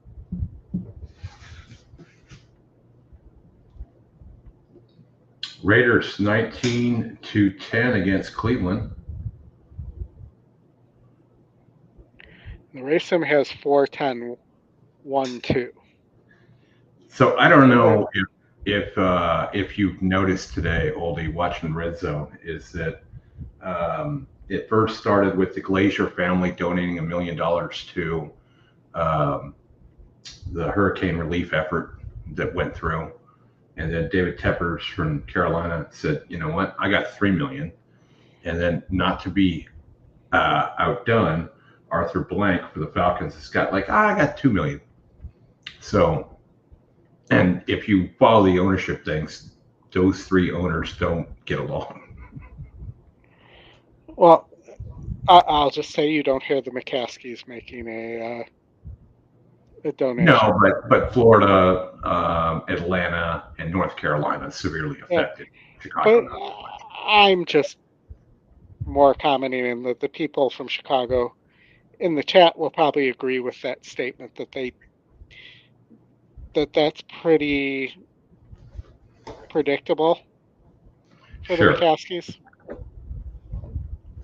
All right, so race it is very here. generous. It is very generous, Dan. I just find it. It was the Glaziers first, Shad Khan second, and then Arthur Blank third. It's just they're messing with each other. Well, and that they don't want to be embarrassed or outdone by each other, I'm sure. Sure. But you could get Jerry Jones to come in and here's $10 million. Yeah. And the owner of the Dolphins, what's his name? Ross. I can't remember his first name. Steven Ross. I was going to say, I know it's not Jeff Ross, who's the roast guy on Comedy Central. I think he's head of the Friars Club. But that's another guy who could be donating money here. So if I hit enough that becomes something I can do, I'd be happy to be in that position. Mm-hmm. John. Absolutely. All right, Ollie, there you go. He's going to try and do it. Dan's going to try and do a try to get to 2 and 4 in a try at Hawthorne. Try. Where are we at? We're still kind of walking around. We're still in the dirt. We're not on the turf yet. No, Let me we're check. mulling. But we It's can. Santa Anita. All right, Ollie, we got 12 minutes to Santa Anita. We got the start of the pick 5. We got the turf pick 3 starting. So why don't we dedicate some of this waiting for Hawthorne time to Santa Anita. The Kip DeVille, one of my all-time favorite horses. The Kip DeVille Stakes at Remington is in 15 minutes. All right.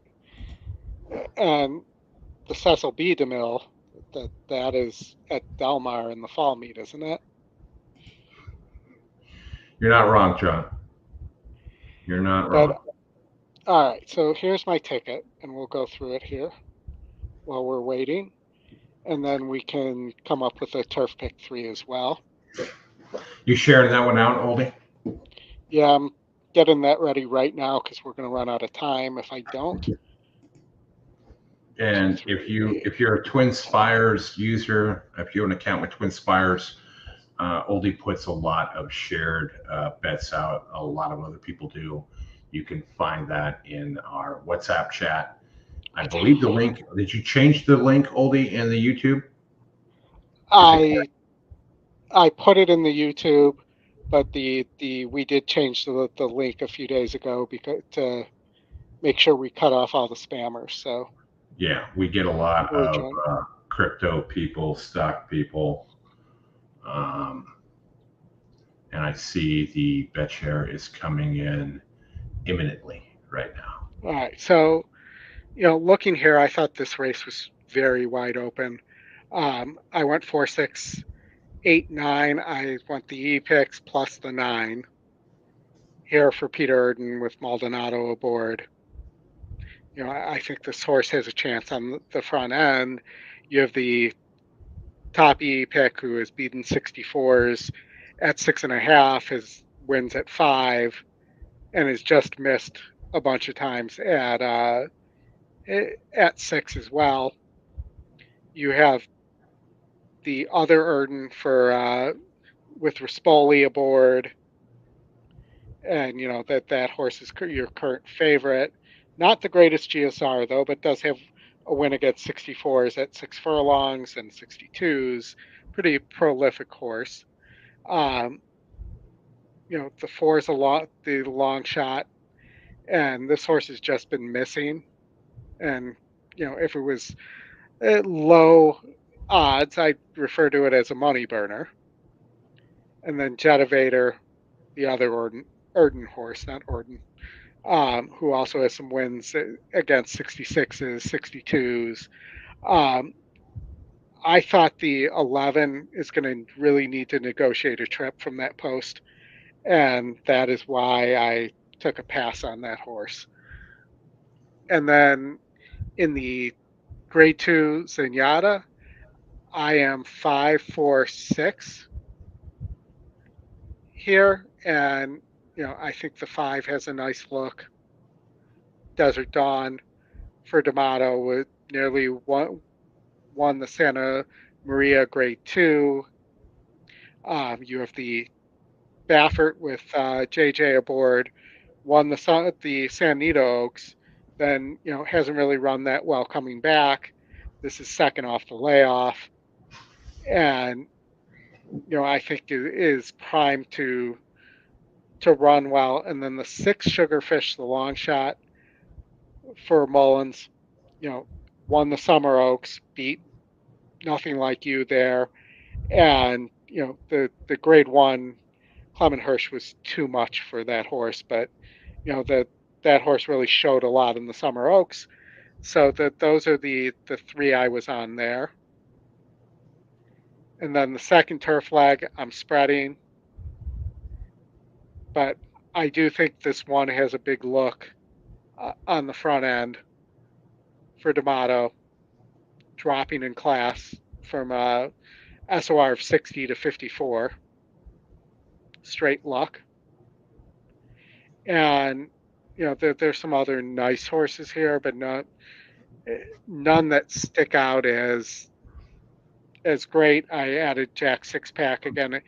The wide post might be a problem there, as well as the 3 for Doug O'Neill here, who's been racing in pretty good races.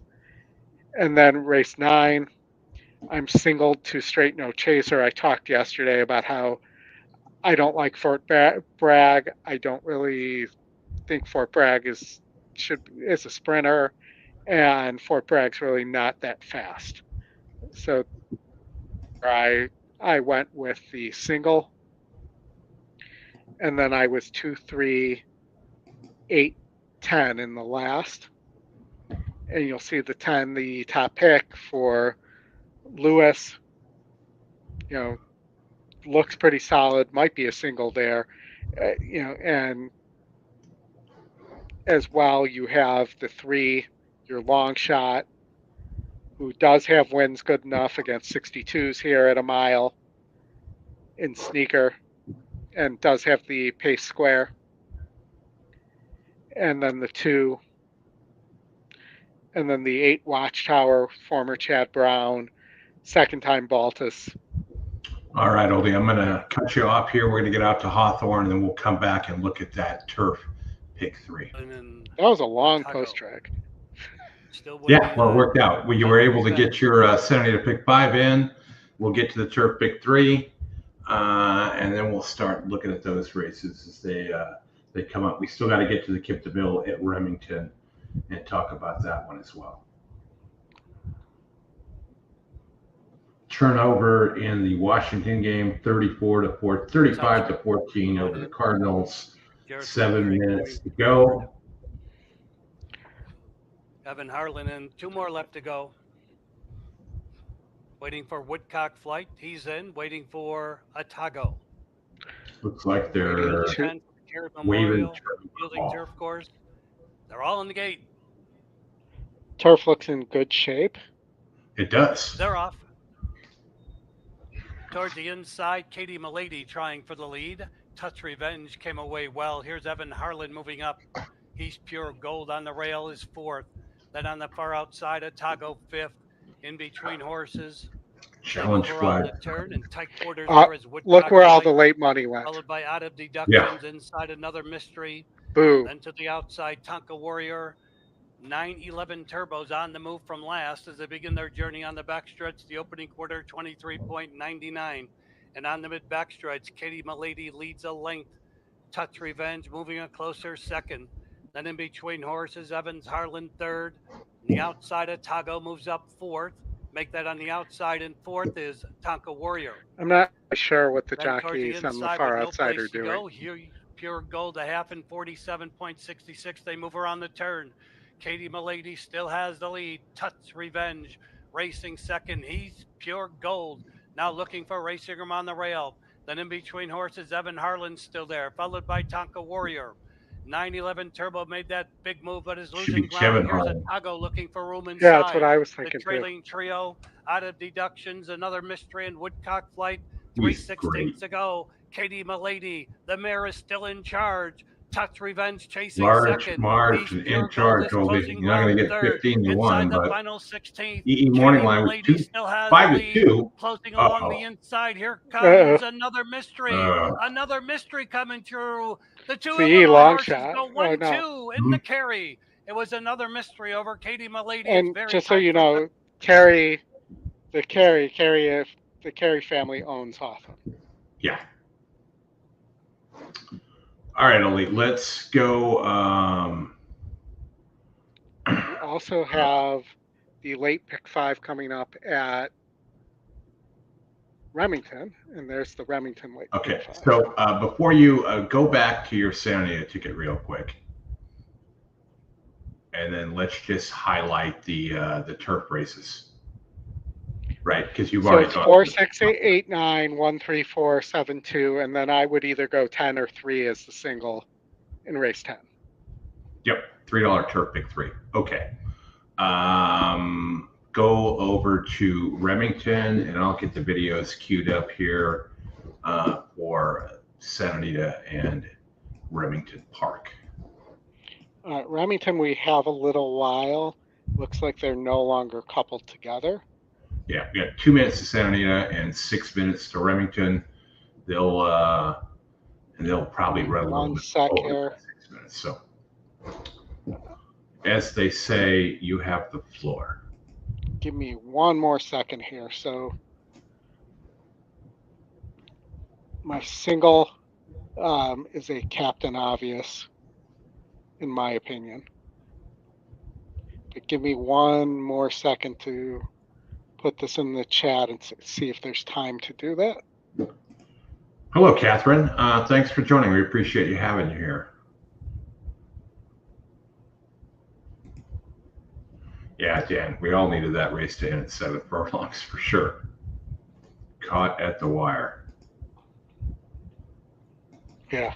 I don't know what Chris Fault Bet 10K means. I did not. I don't know who that is. Gary shows. Gary's in one of my Friday classes all the time. Good guy. All right, let me try this again.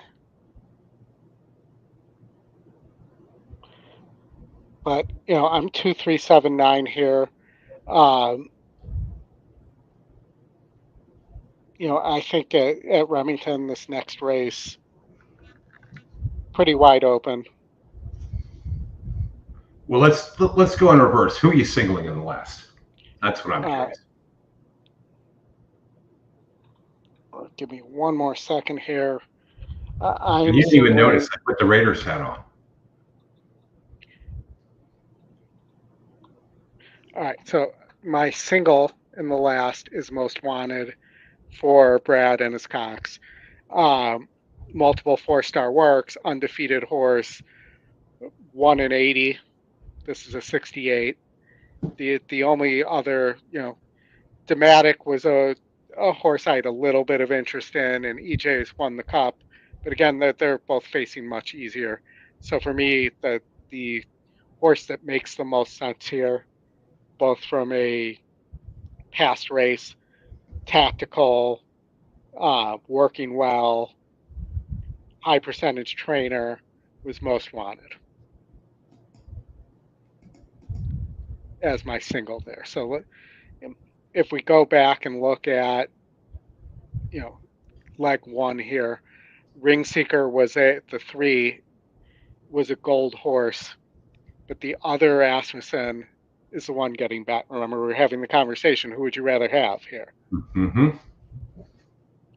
So, hopefully Ring Seeker, hopefully the system's correct in Ring Seeker, big GSR, undefeated, stretching out to 6 furlongs here, but 88 GSR should be fine.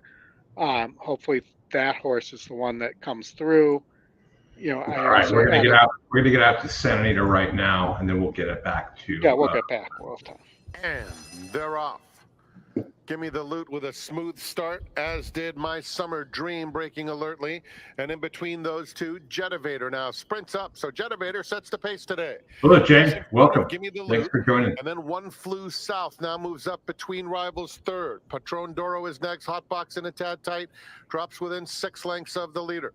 Another length back to My Summer Dream, racing on the outside of Commander with less than a half mile to go. Exultation between horses, law-abiding outside of him.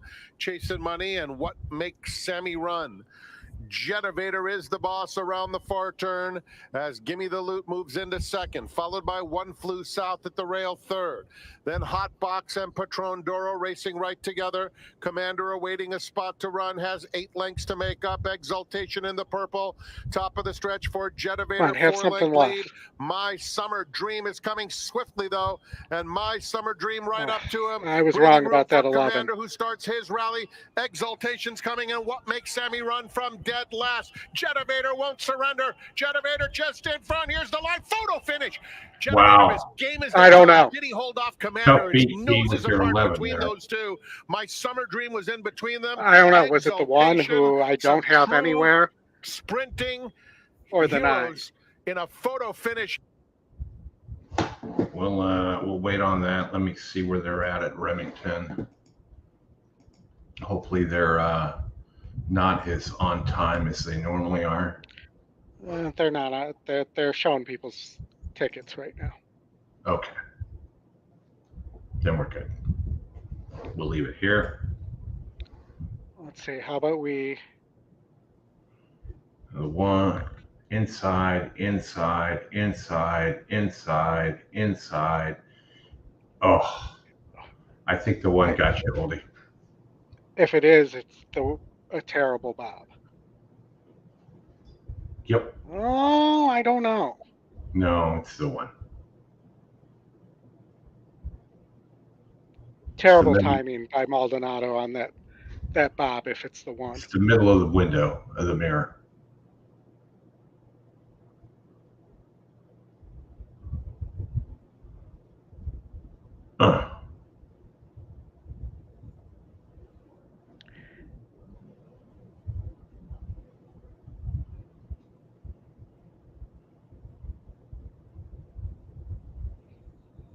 Well, let it go a little further.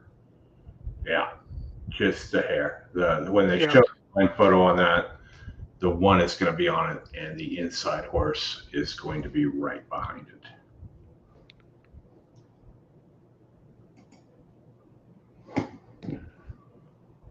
Remington, they're showing highlights of past races right now. Yeah, I know. I just flipped over there. I'm like, really? They went off?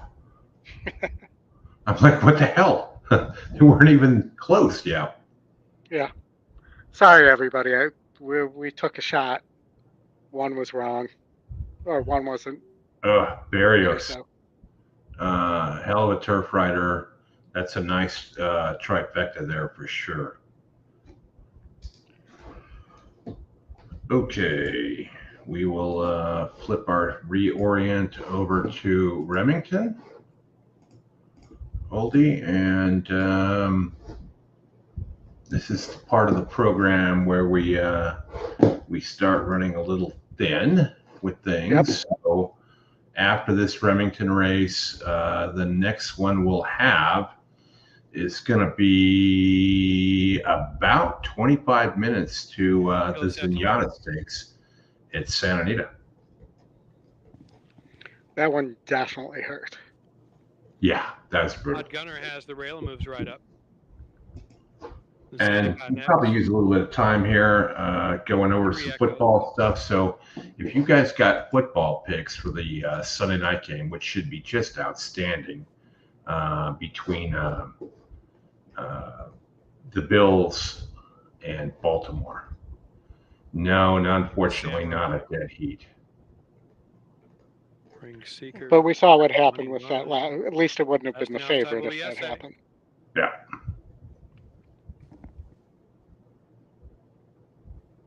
Wow, Dan got that one there. Across the board on the 1 and alive and the pick 3 and pick 5. Good pick, buddy. Boom, Dan. Anita comes away sharply. Ring Seeker's right there. SA third in the early going. Gap of a half length or so then. Here's Moneyline emerging, battling for fourth with 3 Echoes. Bergheim after that, ahead better. The Jolly Samurai. Hey, Catherine, you got baseball bets. I want to hear them. 7 from the front. Midway up the backstretch, Ring Seeker to the inside of Zedeca. That pair with about a length and a half separation now with a half mile to go. Opening quarter in 22.12.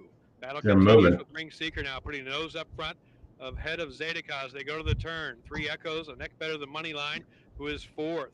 Gap of 3. SA going the other way. Here comes Hot Gunner. Also on the move, Bergheim. Midway through the turn, Ring Seeker by length. Zedeca very game tonight, right there in second. 3 Echoes looking for a lane. Nothing to be found yet as they reach the top of the stretch. Wide and fourth, Moneyline still a player, and here comes Bergheim. Top of the stretch, it is Ring Seeker on top by pair, and now things open up for 3 Echoes coming after Ring Seeker inside the furlong pole. Here's Jolly Samurai rolling outside. Ring Seeker has the advantage, but Jolly Samurai has all the momentum. Final 16. And we're out of gas. Ring Seeker inside, Jolly Samurai outside. Jolly Samurai will get it. It Is not my day today. Jolly Samurai. You've lost the last 2 by about 3 Echoes was third. 13 inches. Yep. Yeah, first photo I've won in about a month. Yeah, we hear that a lot in the chat. Photos are difficult. And there goes another one of those where you have multiple photos not go your way, too, for me. But all right, so what do we have coming up here? We've got Hawthorne. Hawthorne in 14 minutes.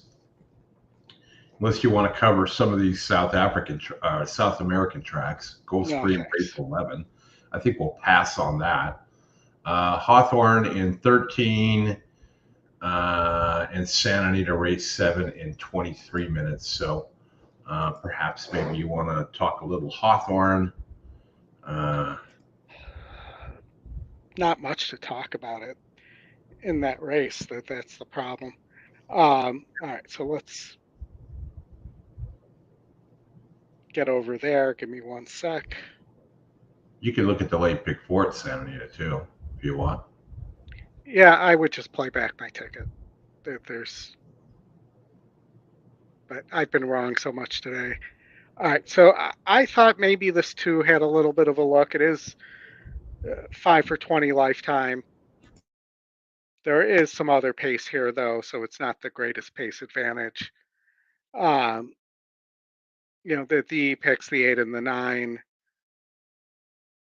and the 3, the long shot as well. But it looks like if you take a look at this, that this 8 horse should win here. So when I was saying there was not much to be had here, maybe we look at a late double at Hawthorne. So 8-2 is paying 4 to 1. 8-7 is paying 9 to 1. So let's look at those horses. And maybe we need to take a look at the 5 on the turf. Hasn't really shown much on the turf in the past. So 8-7, the 7's 0 for 9, 0 for 9 at the distance in the last. And you do have the Ravelli, the 2 there with Cone aboard. That horse is 0 for 5 at the distance though. So it seems like that last race is pretty wide open. And maybe you do take a chance that the 5 gets away there. It has almost a 20-point pace advantage. But we just saw somebody get run down that we thought was gone on the lead as well. But maybe we'll try a 8-5 double here, which is paying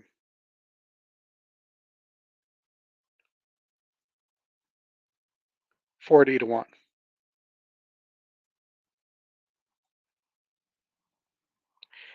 And we're about 10 minutes from Hawthorne. Maybe we can look at a try as well here. Let me clear.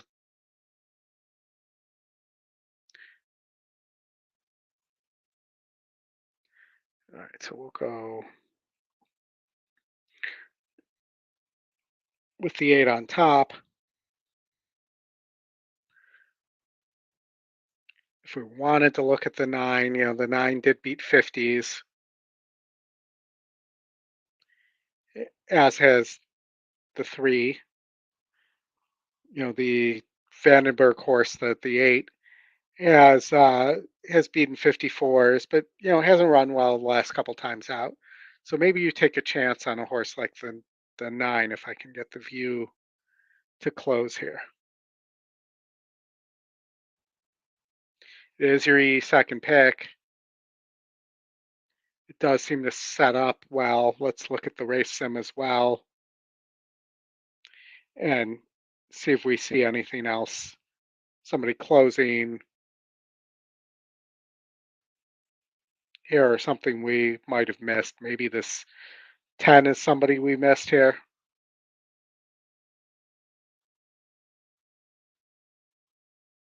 We're at third call. The 8 takes over. 3 right on the 8's hip. And then everybody fades except for the 8 to the finish. So let's do this.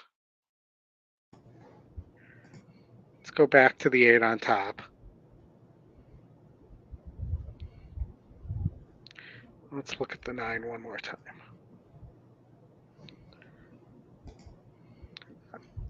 Let's look at the 3 one more time. Let's look at this 10. 10 needs the lead, it looks like. So we'll put the 10 underneath in there with some of these other prices.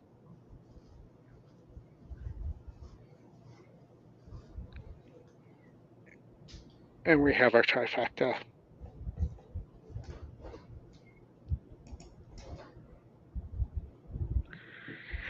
And, there's just not that much you can do with this this Hawthorne race. There's just not that much here. The Castro horse, I think, has a slight chance, but it's not likely on the front end there.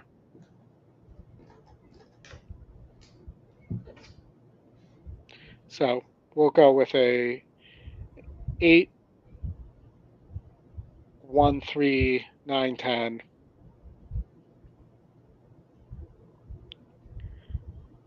Overall, try. Or you would tell me, Chris, play it in reverse. Mm-hmm.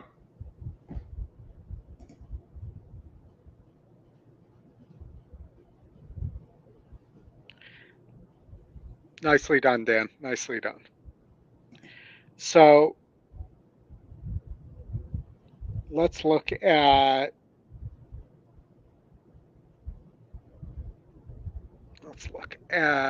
what else do we have coming up that we can look at while we wait for Hawthorne. Hawthorne, the next thing you have is the start of the Pickport Mountaineer. We can't show it. We could go there. Other than that, you've got the Santa Anita race in 16 minutes, the Zenyatta. Well, your second pick right now, I'm sure it will get bet down at Mountaineer, is sitting at 6-1. Mm-hmm. And Mountaineer is sloppy. So probably a pass for me. Dare I say that even when they're fast, they're sloppy. Is that a fair statement? Very, very true. Yes. Is that a fair statement? Can you guys back in for the chat on that? Can I get some like button hits and some subscribe buttons on that? Yeah, Charles agrees. Yeah, I mean, I just think that and I'm just looking back at that one horse since we have time with 6%. Now, had not won a race since 2021. Mm-hmm. I believe the comment was somebody said that that horse hadn't won a race in 3 years. There it is. So he was due.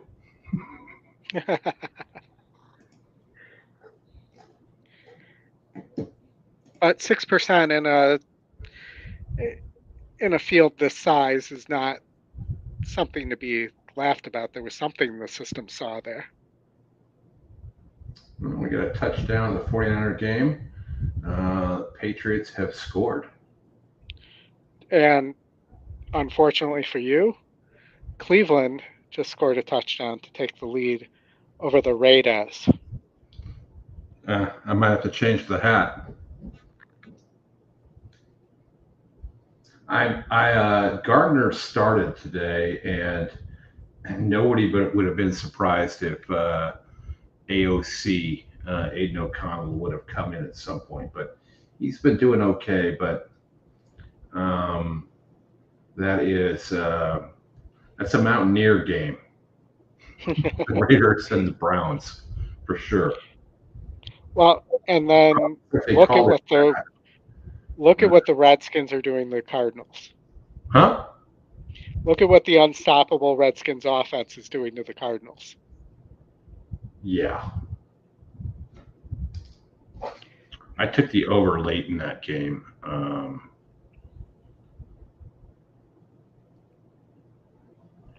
and they definitely have gone over. The Commanders did punt once, though, so that streak is over. Yeah. They have one punt in 3 weeks.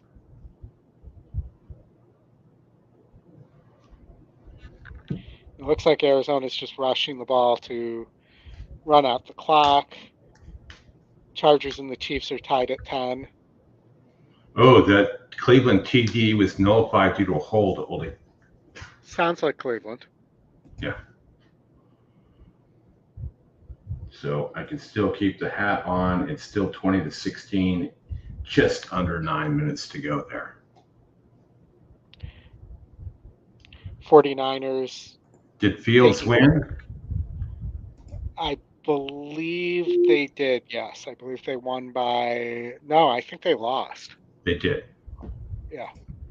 All right. Hawthorne, race 10, exacta, 10 all for T, and Dick Bush is going 1-4-8. I'm assuming in a box there, as he's been doing all day. So let's see. Let me take a look at where we're at. We got 8 minutes to Hawthorne. 2 minutes to Hawthorne, and then 8 minutes to the Mountain, 11 minutes to Santa Anita, and 17 minutes to Remington. Let me get Hawthorne ready, Oldie. We can get out there. I'm not sure if they're a music playing group, so let me check that on my... They are, I believe they are not, but yes, better All right. safe than sorry. I'm going to listen to... They are not playing music. Okay, so we'll get us out to Hawthorne. Hawthorne's more of an old school broadcast. Mm-hmm. No, we can at least take a look at horses on the track here while we get there. Yep, Dick, I gotcha. That is a 1-4-8 exacta box. Box it. The boxers.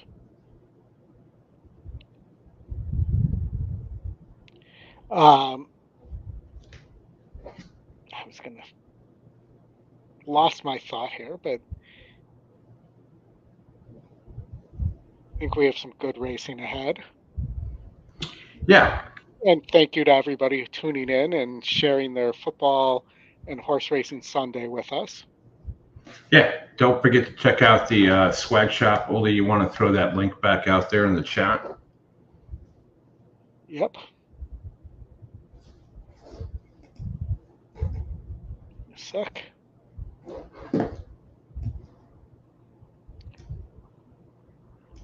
Like and subscribe if you're enjoying the show, please. As well. And if you're not, like and subscribe if you're not. No harm, no foul in that. That is true. Programming wise, we'll be back on Thursday night for the weekend preview show. You've got the coaching classes that you can find on EquinEdge.com. They are free. And then Stretch Run will be back on Saturday. Next a week, not this Saturday, but next Saturday, we will be broadcasting live from Keeneland. Oldie, Justin, and I will be on site. We'll do a meet and greet on Friday. If you're in the Keeneland area and you want to, you want autograph merch, John, we can arrange that. But we will be there on Friday night with a meet and greet, Friday afternoon for the races. If you're interested, reach out to Oldie and I on Twitter. Hit us up on the Twitter account. I can drop our email addresses in the chat as well. And then we'll be broadcasting live in the contest room on Saturday. Moving towards the gate for race 8, less than a minute. Better hurry. Wow, they're actually... Better hurry. Yeah, they're hurrying up. Well, they've only been at a minute to post for like 5 minutes, so... Raiders on the move. 79% win probability.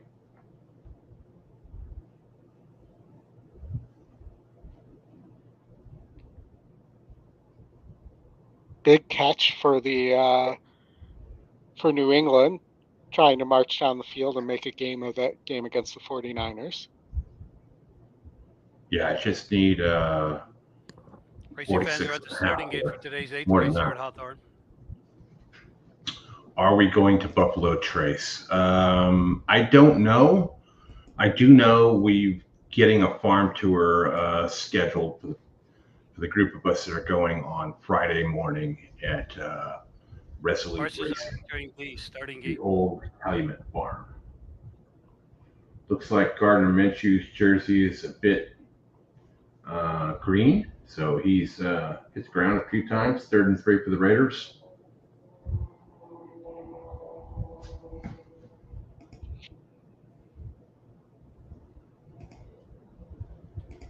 Last 2 to go in, Not Very Gentle and Blurt. Waiting for Blurt. Blurt.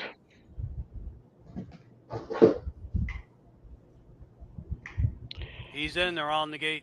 Every to my feet is behind. I had to advance it. They're off. Midnight Blue Note and Bourbon Delight going for the lead. Here's Blurt now rushing up from the outside to take over 3rd. Unified Weekend 4th between horses Flying Samurai, 3 wide into the turn, 2 Cookie Rule. The trailing pair are Cool Quartet, Not Very Gentle. They move around the turn and on to the back stretch. Bourbon Delight has the lead. Bourbon Delight leads a little more than a length with Blurt It's out. a big horse. Blue Note 3rd after a quarter, Yeah, 24-54. And up the back stretch, it's Bourbon Delight, the leader by a length and a half. Blurt 2nd. And up on the outside, 2 Cookie Rules moved into 3rd. Towards the inside, Midnight Blue Note in between horses Flying Samurai. Cool Quartet now hustling up on the outside. The top 6 are covered by 4 lengths. And then it's a 4-length gap as they move into the turn. Unified Weekend and Not Very Gentle at the end. After a half, 48.18, they move around the turn. Bourbon Delight drifting out, but still has the lead. Blurt in between horses. Midnight Blue is clear, sailing along the rail. And then on the far outside, Cool Quartet coming on. 2 Cookie Rule had this steady there. It's wide open as they fan across the track. Oh, the inside horse. Love that pole. Turn for home, Flying Samurai emerges with the lead. Here comes Not Very Gentle in between horses. Cool Quartet's out in the center of the track from far back. Here comes Unified Weekend closing ground. Unified Weekend has a full head of steam, trying to catch Not Very Gentle. Not Very Gentle, Unified Weekend. Unified Weekend got up to win it. A well-timed ride by long shot, I believe. Job done. Yeah. Unified Weekend beat Not Long Very shot's Gentle. been doing well on the show tonight. 831 was what John had. We had 248, 148 there in the chat. All right. Santa Anita in 5 minutes, Oldy. Why don't we skip Mountain Air and just get out from here? Maybe you can cook up in the lab a late pick 4 here at Santa Anita. I'm just going to play back the one I had because I believe in what I had there. I just have to. Well, we're not showing the pick 4 for some reason in the. It's missing from the ticket generator there. That's odd. But I went through this race already. They also went through it on the weekend preview. And I think the batting has it right here. I think it's 4, 5, 6. And, I think that the 6 has a big look based off those past races. The 4, if this was the spring, would be a heavy favorite, but it hasn't run as well since coming back. And then the 5's been in against good or better and just hasn't been able to get home. I think it's between those 3. I did not like the 1, Alpha Bella here, who is 18%, but not getting bet at all, and was 7-1 on the morning line. All right, Oldy. Can I challenge you here with something? Go for it. Charles B says that the 3 at Santa Anita Phillips High is worth shipping in. right? Big price. Yeah. So we actually talked about this yesterday on the show. That this is the wild card, so to speak, here. But this horse has been running longer. Its GSR does drop, and was facing easier. It's not working amazingly, which you'd like to see some big works here for in ratings for its works. First time in the U.S. Could it win? Of course. Sure. But the fact that it only won by half a length in what we have rated as a 64, which is a grade 1, but still, these are weaker races. That to me was a pass. All right. Well, give me a double here, Oldy. Give me a double here and single. I'll give you a pick 3. I'm not going to single in the next. I thought that was a spread race. All right, so I mean it's going to be very chalky because. But if you get that 3 in leg 1, right? Then. Well, but I'm not using the 3 in leg 1, so why would I? Oh, I'm going to single the 3. You go for that. All right. How about you give us a pick 3 then? All right. I was going to go with the pick 3. I'm just going to go with a double. 2 is easier than 3. So let me do this. I mean, why don't you at that price? Why don't you forego the double altogether and play a win bet there? Well, I will play a win bet on top of that for sure, because that is the correct way, at least in my viewpoint, to do it. So in the next race, race 8, who are your top 2 in the next? I mean, the 1's probably my top horse there. Okay. All right. I'm doing a 3 with 1-7 double. That's but my the system says that if the 12 horse was further inside, I think you'd have to take a look there. There's just a lot of horses that don't like to win here. Yeah. And then I'll bet the 3 across the board in this race. I mean, I would also ask if anybody's watched or found any video on the 3.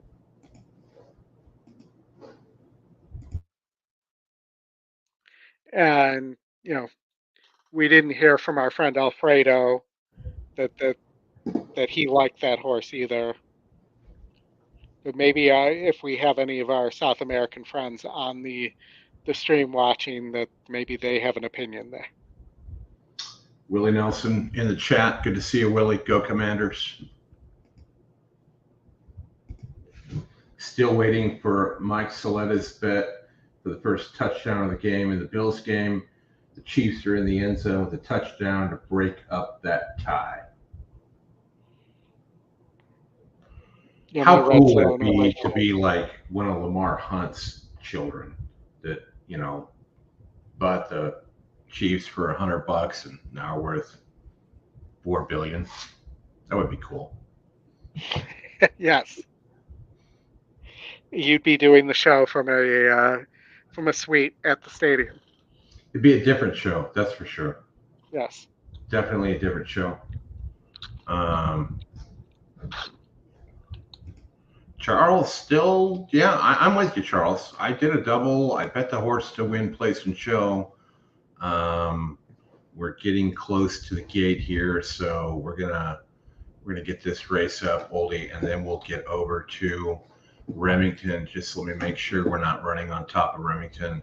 Remington is in 3 minutes, which is likely 7 or 8. So if you want to start thinking about Remington, then let me know. It's post time. Yeah, I was not expecting the 1 at Remington to be as heavy of a favorite as it is right now.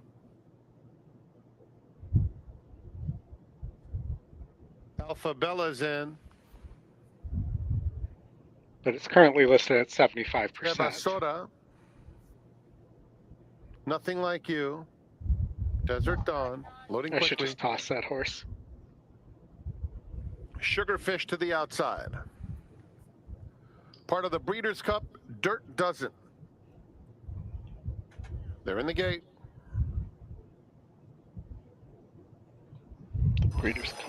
And they're off in the Zenyatta, and Alpha Bella stumbled right out of the gate, still is able to show good speed. Nothing Like You, hard-ridden, and Che Evasora is in between them. Three of them vie for command. Desert Dawn is fourth and unhurried in the early stages, and Sugarfish is guided over to the rail. Into the first turn, it's Alpha Bella and Nothing Like You, 1-2. Che Evasora now 2 lengths back in third, followed by Desert Dawn, 4.5 off the pace in fourth, and Sugarfish at the back with 6 furlongs to run. Alpha Bella a neck. Nothing Like You presses. 2 more. Che Evasora still third. Desert Dawn called on to get a little closer in fourth, and Sugarfish, they've taken much closer order. 4 lengths covers the field with 4.5 furlongs to go in the Zenyatta. And it is Alpha Bella, a half length in front. Nothing Like You in second. Desert Dawn widest of all. Sugarfish, Che Evasora loses ground, but still only 3 lengths covers them all. Heading into the far turn, Alpha Bella, Nothing Like You, aggressively ridden now, trying to keep pace. Those 2 past the 3/8. All right, Charles, the 3 should have the sprout weights. And then it's Sugarfish at the rail in fourth. Coming to the quarter pole, Alpha Bella sneaks away.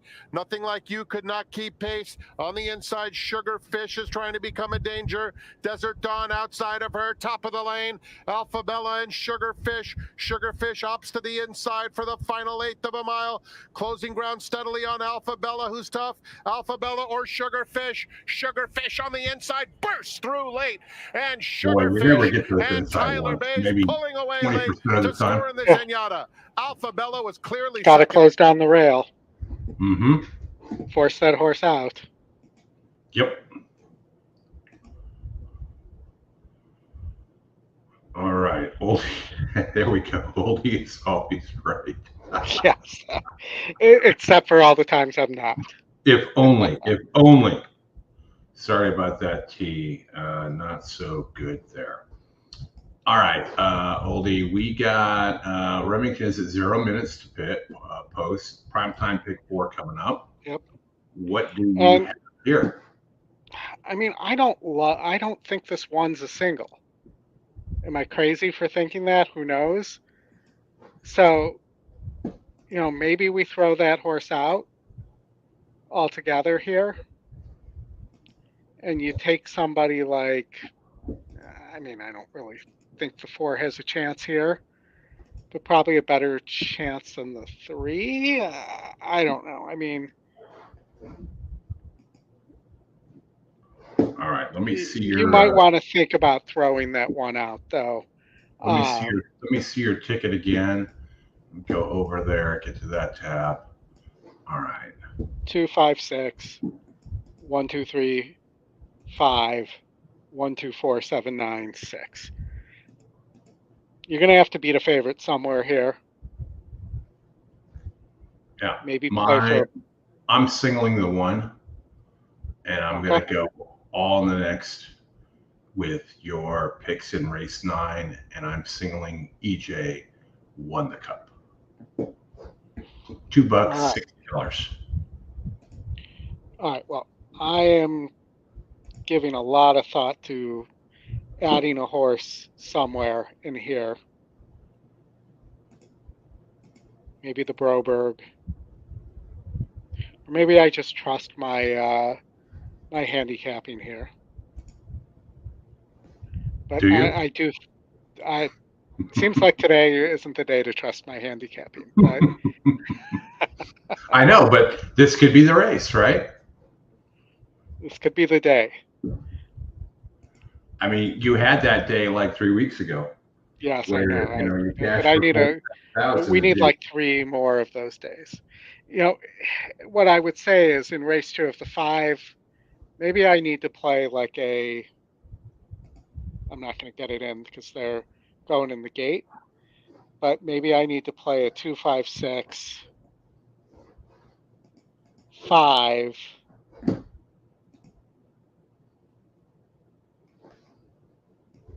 Oh, no. Key is on the 5. Dick Bush is on a 1-3-6 box. Charles said most likely veto. There you go. I'm throwing the 1 out. Going 2, 5, 6. Away sharply. Singled the Dana's 5 doing in the well next. rail, and I'm a Lucky Charm coming on well down the chute for the lead into the oval. It's I'm a Lucky Charm on the front by a half. Wild Express and Dana's Beauty to her inside. Gap of 4 then. Back to Glenall moving up into 4th ahead of Colors of the Wind. The trailer right now about 10 from the front as they pass the line first time around is Gastown. Up front, I'm a Lucky Charm leads the way into the first turn by 2 over Wild Express. Saving ground inside Dana's Beauty, a length better than Glenall, who is only 3.5 back now.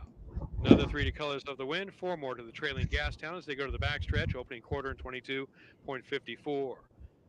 Up front still, nothing changing there. I'm a Lucky Charm and Floyd Webber Commanders win pace, 42-14. thereby measured length. Dana's Beauty now swinging off the rail for some run, and between runners, Wild Express to her outside. Gap of 4 more back to Glenall, another 3 and change to Colors of the Wind with a half mile left. Gastown still trails as they begin to spread out again. Half mile and 48.4 as they go to the far turn. I'm a Lucky Charm being pressed now. Dana's Beauty coming between runners and wants the lead and puts the nose up front. Wild Express is right there as they go into the bend. Glenall still 4th. Colors of the Wind 5th. Still Glenall up front, or at the back, I should say. Dana's Beauty is on the lead now and went to the front into the turn. Comes off the turn into the lane, out by 3. Dana's Beauty in complete control at this point. It's going to take some serious fighting to catch up to her as they straighten out. Turn out the Colors of the Wind will lights. take up The that charge. party's Second is over. trying to gain. Glenall 3rd. Here comes Gastown from the Do a back. little Dana's Beauty Danny has Dog. the advantage with the 16th to go, and the Riggs North. is out by 6. Dana's Beauty. Big move into the turn was the winning move for Vasquez. Dana's Beauty takes the Riggs by 7. Colors of the Wind 2nd. The answer, Oldy, was the 1. that horse was a single.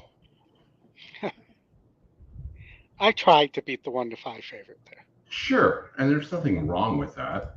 I mean, this horse lost against similar last time out. Out of his allowance money, but I'm still hanging out. Any word on the poor jockey a horse that fell? I don't have that, Al. I'll look at that tomorrow or later tonight.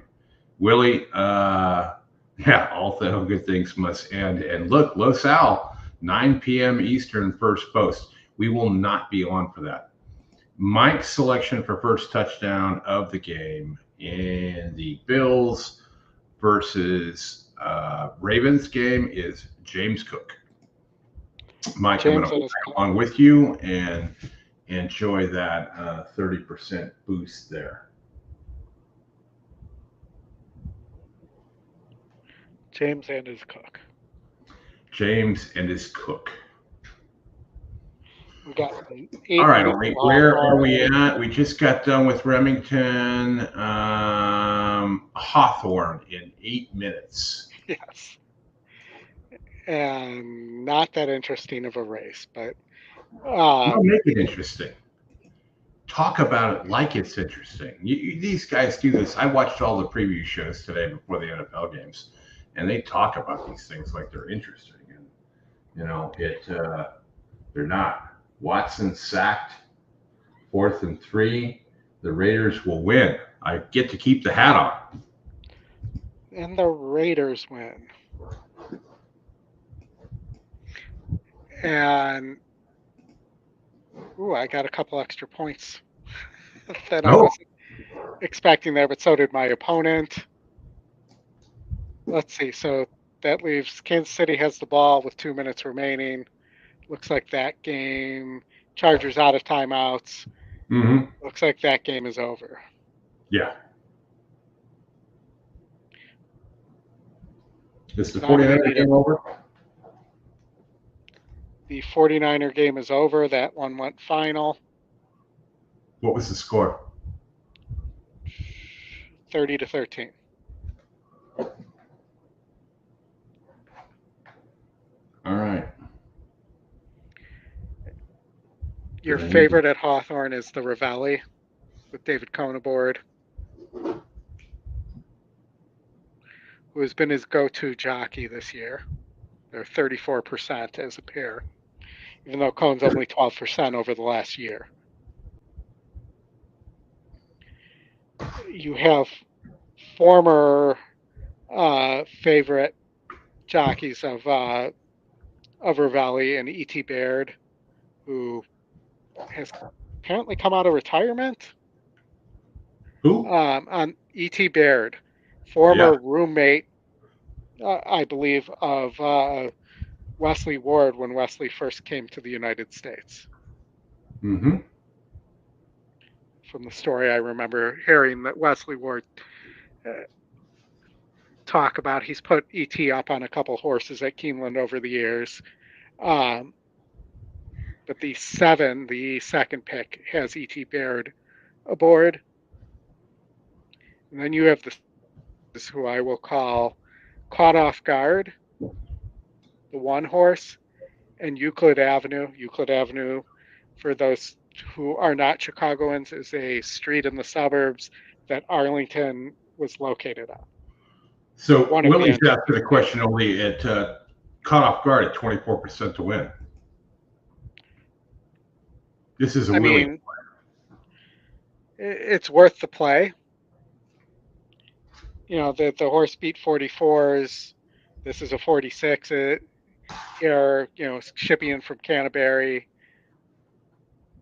It's the long shot. 25% jockey trainer combination, granted only 12 races. You know, the Ravelli horse is not a typical Ravelli in terms of speed. Early pace here, but there does appear to be enough other pace here that it should set up well for that horse. That's at least what I'm seeing. You know, the 7 is fast, the 5 is fast. The 3 has some speed. The 9 has some speed. 4 has some speed. Oh, and cheese. So I just think that the setup could be against that 1 horse, but the win percentage is saying something there. Yeah, Scott Free, old timer. I swear he retired 2 years ago. I've not seen him riding in 2 years. I know he had some Kent DeSormo-like addiction problems too that he was suspended for. But yeah, so maybe a 2-1, 2-1-5, something like that. And take a chance. We're 3 minutes from post here. We'll take a look at them on the track. And we're coming up to the big races, but we'll have some big gaps between San Anita. It's going to be San Anita, then Remington, San Anita, then Remington. And this is the final race at Hawthorne, so we'll be losing some more inventory here in terms of racing.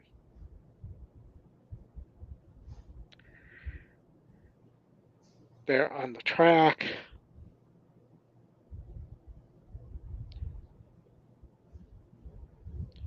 And we're probably getting close to Hawthorne switching to harness racing. That usually runs most of the winter.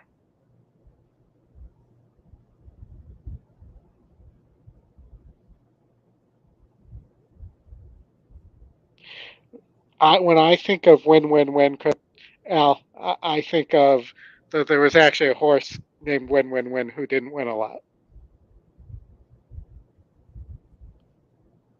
All right, so 7's here is a gray. I know Chris has an angle of betting the only gray in the race. So we'll have to take a closer look here at the horses.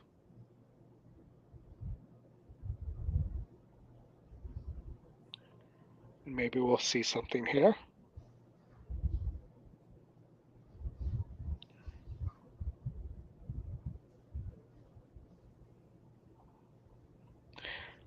But I think on paper this does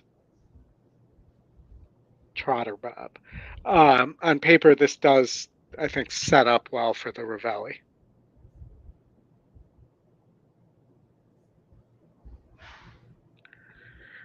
I believe that is the end of our early, or not our early, the late games until the Sunday night game starts.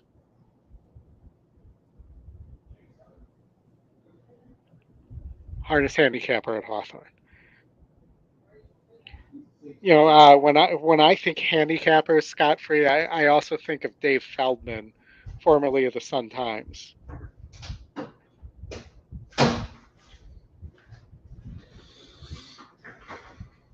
Welcome back, Chris. We may have a one horse who's a gray in a race angle here for you. Yeah, you know, that was when I lived in Southern California, and the wife and I would go to the races all the time. Sometimes double duty, Santa Anita and Hollywood, or Del Mar, and then go catch Los Al. It would always be about the the one gray horse in a race. And Gulfstream used to run a race that was all gray horses. They used to run races at Gulfstream that they would run a turf and the dirt at the same time. They would have a special day where they would run two at the same time, which was always fun for the track announcer. We'll call it DERF. Never mind. All right, so that would be the 7 horse so far of the horses I've seen. That's the only gray. We do have a stakes race coming up at Fresno, who declined us, but maybe we'll cover that because we'll have a little bit of a break at things, and then we can start probably talking about the Sunday night game. What time does that go off, Oldy? What's the post? That's 7:15 my time, which is 8:15 Eastern. Yeah, so we've got about a little under an hour for that. We got Mike Saletta's pick. Final call for your if I scroll back up and find that. We need to have Marco on for his picks too. Yeah, maybe I'll reach out to Marco and we'll do another Sunday night one in a couple of weeks. James Cook was Mike's pick for the first touchdown to be scored of the game. Racing fans are at the try Mike is saying key to 2. Try key to 2 over the 7-1. Rail set at 0 feet. They're moving on to the turf course to begin the loading procedure. Fresno has been good today. Horses are entering the starting gate. No.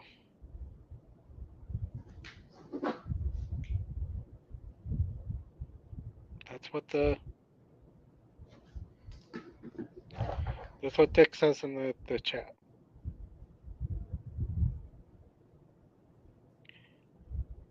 T is putting 300 to win on the 4 and a $200 exacta box 24710.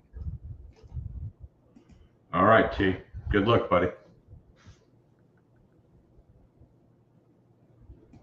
Alan's got a TD parlay alive to Henry tonight. That probably is not a bad thing. Last two to go in will be Money Map and Storm's Reflection. Dick Bush, 315 exacta box. For Storm's Reflection. All in the game. Here we go. Good luck, everybody. They're off. From the outside, here's Heliochrome trying for the lead between horses. Money Map moving out. And these two now will battle for early command. They go into the wire the first time. Money Map leads, Heliochrome second. In between horses, Euclid Avenue third. Bacanico's going to be caught 4 wide as they go into the first turn. 2 lengths back, Nathaniel's Hope inside of Sendero, and the trailing pair onto the backstretch, caught off guard, and Storm's Reflection. And on to the turn and onto the backstretch they go. Your leader, Money Map. Bacanico out there in second. Skimming the rail, Heliochrome is third. In between horses, Euclid Avenue fourth. On the rail, Nathaniel's Hope begins to look for racing room. Sendero in between horses with not much racing room. Also looking for racing room on the rail is Caught Off Guard. And Storm's Reflection moves to the outside for clear sailing. They move around the far turn. Shot. Money Map keeps the lead a little more than a length. Bacanico still out there second. And then towards the inside, Heliochrome third. Then moving up on the outside, Sendero fourth. In between horses looking for room. Nathaniel's Hope, they're at the top of the stretch. Money Map, Bacanico up and challenging. Bacanico. Heads are turned for home in the nightcap. That's the 7. Bacanico out in the center, of course, takes the lead. Money Map racing second. Here's Nathaniel's Hope now closing ground. Sendero is next towards the inside. Caught Off Guard finds racing room and putting in a late bid. Bacanico has Not the a lead. bad run for On the the one. outside, Nathaniel's Hope on the inside. Caught Off Guard. They're coming to the wire. Bacanico drifting in. No, the one's to Bacanico get second. finished first. Yep. Then it was 7-1-3. Caught Off Guard, followed up by Nathaniel's Hope, Bacanico. tight for fourth between Sendero and Heliochrome.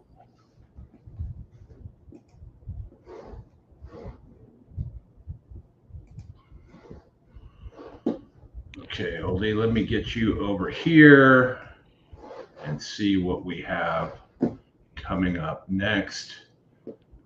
San Anita, I believe. Santa Anita in 7 minutes, race 8, and then we got Remington Park in 13 minutes. Yeah, and that's pretty much what we have left. So. Yep. There is some Mountaineer if we want to really go degenerate level, which we might do. We got the Harris Farm Stakes at Fresno. I spent some time at Fresno, so Clovis Connection right next door is the favorite there. It is a 5-horse, $75,000 stakes race. Maybe we'll look at that. And there might be some Mountaineer in there as well. But in terms of Remington, we've got 3 races left at Remington. Yes. 3 at Remington, 3 at Santa Anita. Yep. And that, as the saying goes, that's all, folks. Crypto, like, he loves Mountaineer. Like 10 years ago, Mountaineer was awesome. They had huge purses until they cut all the slot revenue to the purses. But these days, it's rough. Like I said before, they're sloppy even when they're not. Yeah, well, they do seem to be sloppy a lot, though, even when they are. They are, but it's West Virginia. It's no holds barred there, man. I'm looking at for some sports plays for you too. All right. I'm all in, man. I'm looking at I got my phone out. I'm going to go look at that Buffalo tonight. We got 2 Monday night games tomorrow. If people are interested in playing any kind of parlays between football and, between football tonight and tomorrow. So there are certainly lots of options there, Oldy. Yeah, I mean, you could do an alt total like Derrick Henry over 60 yards. Or if you think that the Buffalo defense is going to shut him down, you could play under 40 yards as well. So that there's some options. In terms of yardage. Who's the first team to score in the Buffalo? Who wins the coin toss? Mm-hmm. I'm asking you, who wins the coin toss? That's your answer, potentially. I'm going to say Buffalo wins the coin toss. All right, so first team to score. Let me see. Plus 100 is what I got. I don't even see it on my list here. First quarter spread I have. Buffalo plus 1.5.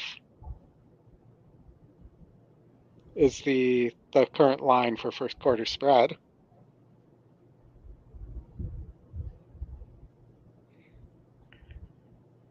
And again, we don't know who's going to win the coin toss. No, we don't. Yeah, I'm going to throw that one out. I don't want to deal with the coin toss.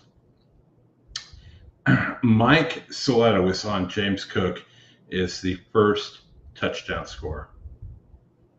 Plus 700 is what I'm getting on that. And I'm getting a 30% profit boost, so I'm definitely going to bet that. I'm going to play a little 1-5 double here. It's Anita? It's Anita, yes. All right. That is paying 26-1. No, actually 13-1, sorry. Keep forgetting the base bet is $2. There.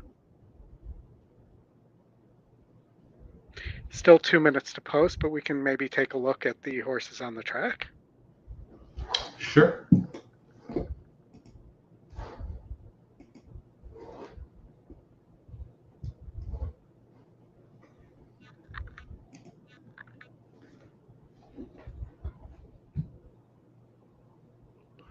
My in-kind touchdown scores tonight would be Derrick Henry, James Cook, and Josh Allen paying plus 800. What are you getting on first-time touchdown scorer Justice Hill?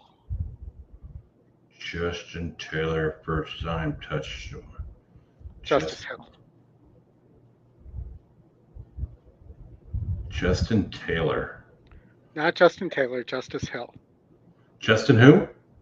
Justice Hill, I believe is his name. He's the pass catching back for Baltimore. Horses coming quickly for the Justin start. Hill? Eighth race for Not Justin, 6 Justice. furlongs on the turf course Justice here. Hill. A couple that really stuck out for me. Is that right? 4, and that's. I believe I have that right, but let me look and just make I'm sure. getting plus 1750. If it's Justice, it's in Buford Justice from Yes, Buford J. Justice, I believe. Justice Hill. Is that what you got? Yep. Yeah, I'm getting plus 1750. I'm getting plus 420 for any time.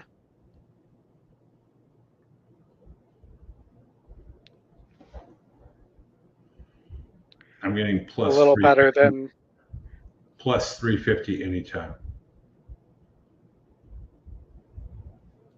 I'm getting Florida here. We're limited to one option. I get 1750 for first, 1600 for last, and 350 anytime. We are. I'll give you the. We're plus 420 for any time, plus 2200 for first, and plus 1600 for last. And I'm just using the FanDuel app to look that up right now. Sportsbook app. But we have a smorgasbord of apps here. Justice Hill, Derrick Henry, James Cook, Josh Allen, Lamar Jackson. $8 pays $6.75. Okay. Yes, we were able to run the NFL simulator. Yeah, we have a EE NFL simulator that we haven't released yet. We do not. All right, here we go. Instead of horses, they're little football objects. Here we go. It's Anita. Good luck, everybody. Just want to say good luck, and we're all counting on you. Here's Kerry Gold coming up. Capital Outlay will be next. Tis a Good Thing. Alan, I have that exact same one. And Rhino. A little better odds. As Dick Bush said, everybody, good luck here at Santa Anita. Absolutely. Jose, welcome. Venezuela, we love it. Thanks for joining. Hit the like button, subscribe.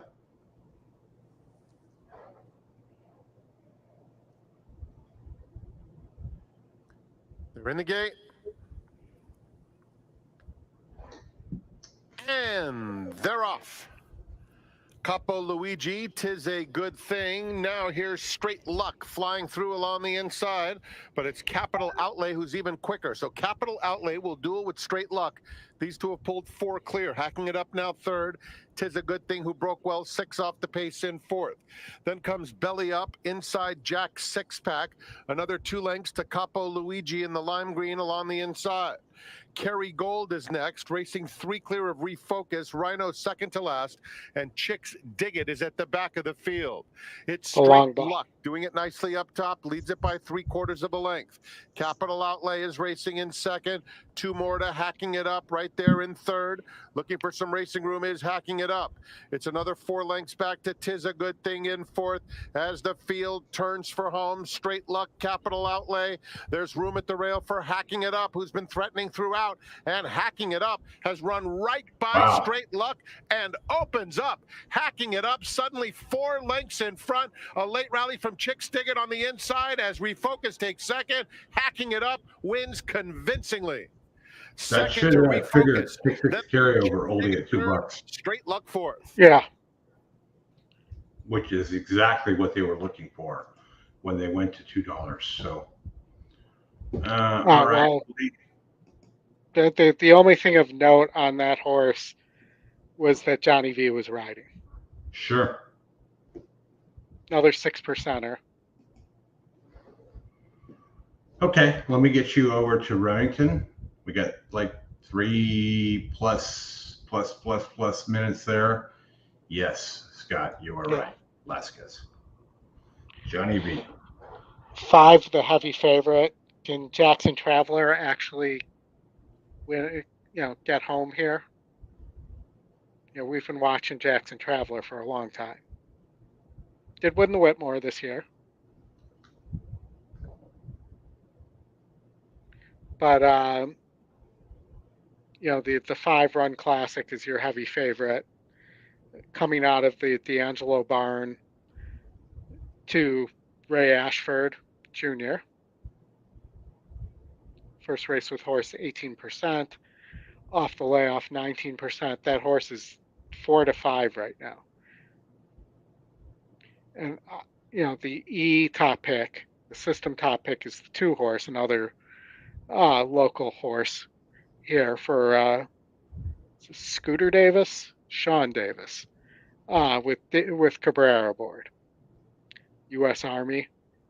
And, I also think that the 3 competitive idea has a big look here as well, coming out of Sunland and Zia, but some of the better stakes races there. And it gets former Tampa Downs rider Harry Hernandez riding there as well. Harry. Who I believe is the leading rider at the last few years at Turf Paradise.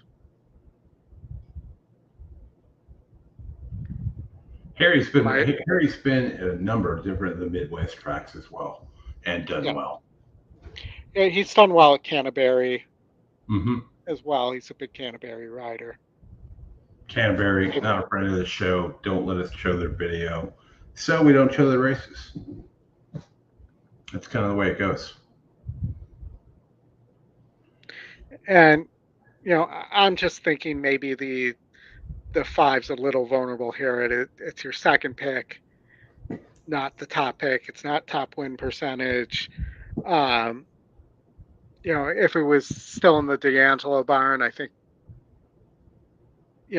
it's getting bet like it's still in the D'Angelo barn. Well, I am all here, Oldie. A rare rail T going strong here. 2,000 to win on the 5, and a superfecta, and a $500 superfecta 5214. Good luck. We'd love to see a tweet with those tickets, but good luck. Yep. So, 6 furlongs. This horse just, was in the Calhoun barn, been moved around a lot, and really, if it wasn't for that one Gulfstream sprint victory, all the victories are really conditioned allowance races. Yeah, we'll get out to Remington here, Oldy.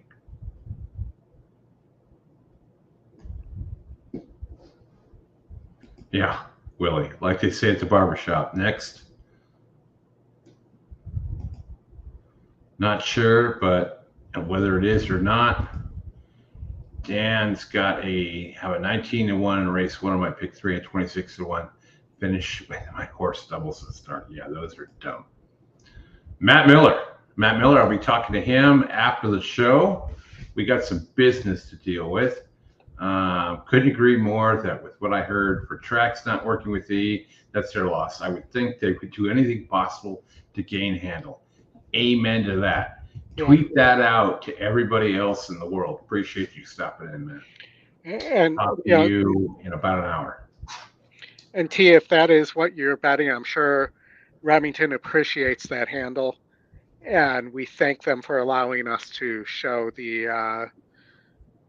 broadcasts and be able to bring this to you live on YouTube. Hit the like, hit the subscribe, hit the bell button. Go to EquinEdge.com, sign up for the coaching classes, especially the Friday night one. It is the best effing one of all of them, number one. And number two, even if you're not a regular user of EquinEdge, we give three free races a day. Go look at that, handicap it, figure it out. Even if you don't bet any money, just look and see how it works. We have day passes, we have weekend passes, we have monthly subscriptions, annual subscriptions that are well priced, lower than most industry products. So yeah, and Breeders' Cup coming up, and we're going to be in Keelan in 2 weeks, where the crew that's going there is going to absolutely freaking kill it. Come see us at Keeneland. Absolutely, we'll have some swag. We'll be covering the contest live there as well. Justin will be competing there. Should be a great time. We're really looking forward to it. Gonna be awesome. All right, we'll be right back. So what you were all here, but who is your top pick? I didn't have a top pick. When I go all, I don't have a top pick. I just hope not to get the shock. Well, for your sake, I'm hoping you get the 3 of the 6 here. Or the 4. Sorry, the 4. Didn't see the 4 there.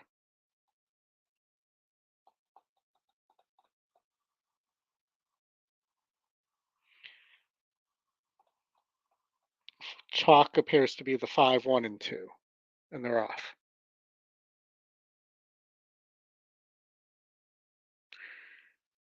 And the 6 is on the lead. Looks like we didn't get the sound. I'm not sure why the 3 is trying to pull up his horse a little bit there. Maybe he lost a stirrup for a second.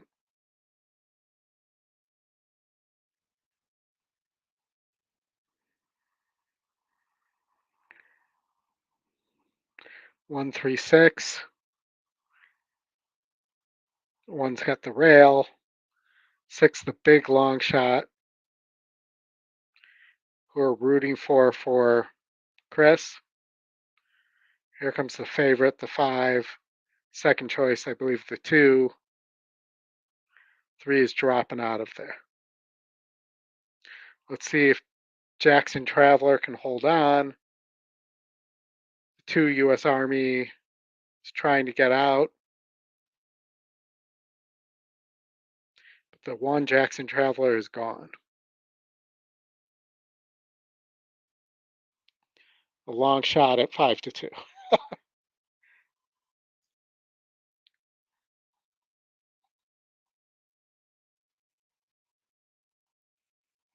All right, and that was the David M. Vance Stakes.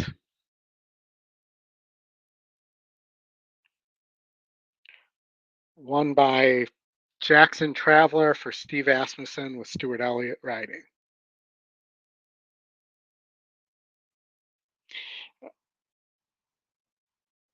I will point out that I believe Stuart Elliott's the only rider at Remington who has regular rider who has won a Kentucky Derby.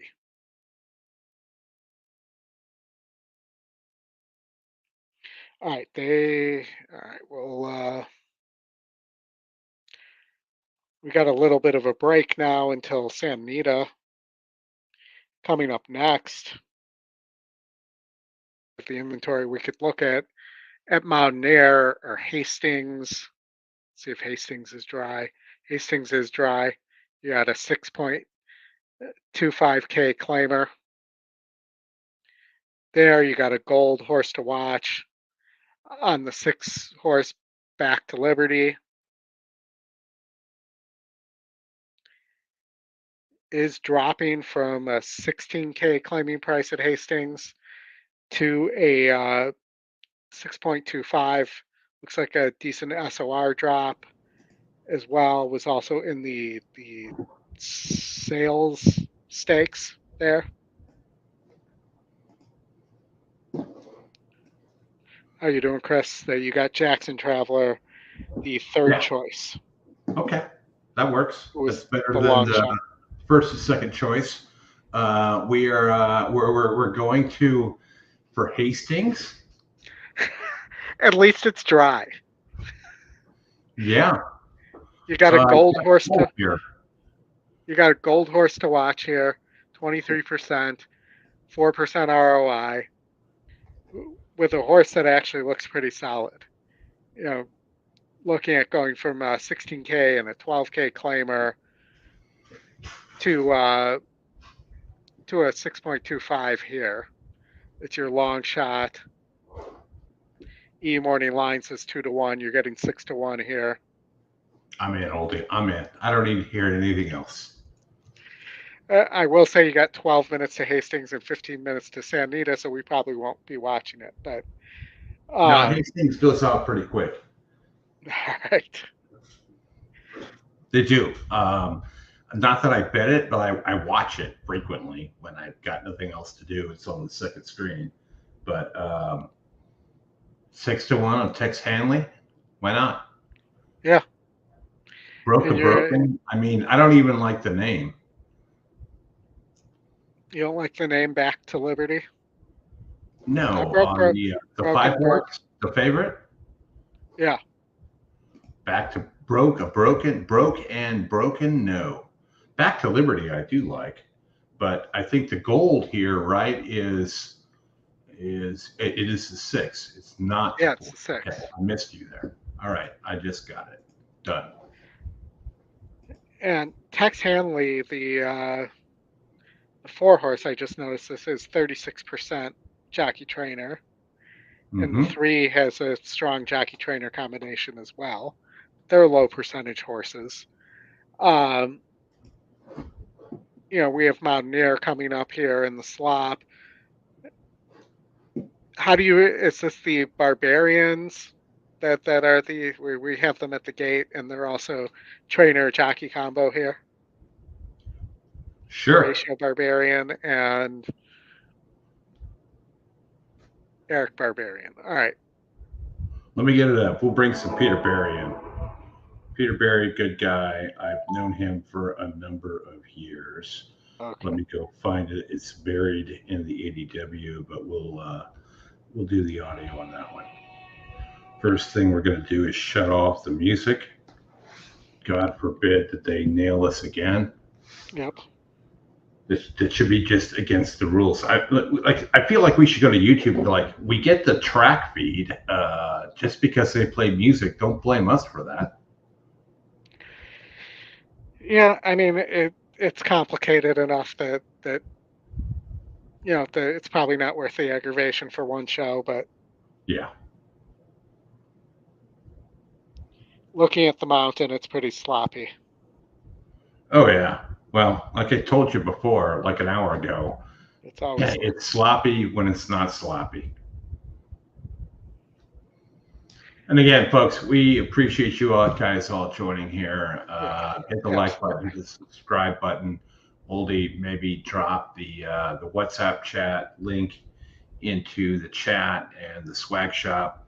If you're an EquinEdge person, you want some swag, we're going to be doing some stuff as we get into the winter racing and Breeders' Cup stuff, where we'll do some giveaways and whatnot. If you show up to the track wearing our gear, we would love that.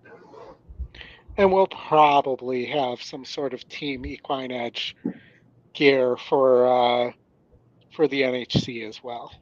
Yeah, I mean, I saw people wanting like mugs, Oldy, with the EquinEdge logo on one side and your mug on the other side, or Justin's No, mug. that was Scotty's mug that they wanted on the other side. Yeah, there were people that commented on Saturday that wanted your mug and Justin's mug, and look, Crypto Lighty's like, yeah. So we got to get those things on there, right? Because then they can take pictures and post that on social media, and when you guys win. So here we are at Mountaineer. I think the music's off. I'll get the audio up. And the first one to load. Next along, Thunder Buggy making her local debut, now trained by Horacio Barbaran. Eric Barbaran, the rider. He's a Barbaran. Favourite Sweet Queen B with Yana Villas, and Waterworks Edgar Palcar completes the line. Peter Berry, underrated track announcer. They're all set. Peter and his Berry. And they're off. Robin Greeting. Sweet Queen B won the break. Girl by away quickly, and Thunder Buggy inside that pair. On the outside, moving up is Waterworks, and they're 5 or 6 in front of Mumbo Kitten and Content. It's Sweet Queen B, the leader, one off the fence. Moving into second, Girl by with Waterworks on the outside, Thunder Buggy fourth. Now 8 lengths to Mumbo Kitten and a length and a half to Content. Yeah, no shit, The leader Matt. into the turn is the 2 to 5 favourite, Sweet Queen B. 3 wide, Waterworks now goes to a clear second, followed by Girl By. And they're 3.5 in front of Thunder Buggy. 6 farther back. I didn't see what the 5 was before.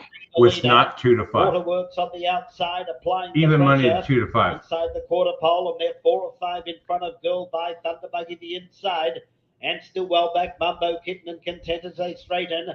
Sweet Queen B's got a bit of kick, leads by a length and a half. Waterworks is coming up again second, followed by Thunder Buggy and then Girl By, but it's Sweet Queen B holding Waterworks at bay. There was definitely a little bit of hurting going on there. It's not there. Was Thunder Buggy. Man, I kind of feel like you might have done that. You said you're just watching, but somebody did. Yeah, 2 to 5, even money to 2 to 5 there is pretty brutal. That's a common thing that we all have to deal with, which is not fun. All right, Oldy, what is next? We've got our horse at Hastings is still at 6 to 1. Okay, let me get over there. 6 minutes to Hastings. I gotta go find it. Yeah, I had to go dig to find it too. I don't think I've ever watched a race at Hastings. Really? 5 minutes to go. Back to Liberty. At first, I thought this rider's name was Goblin. All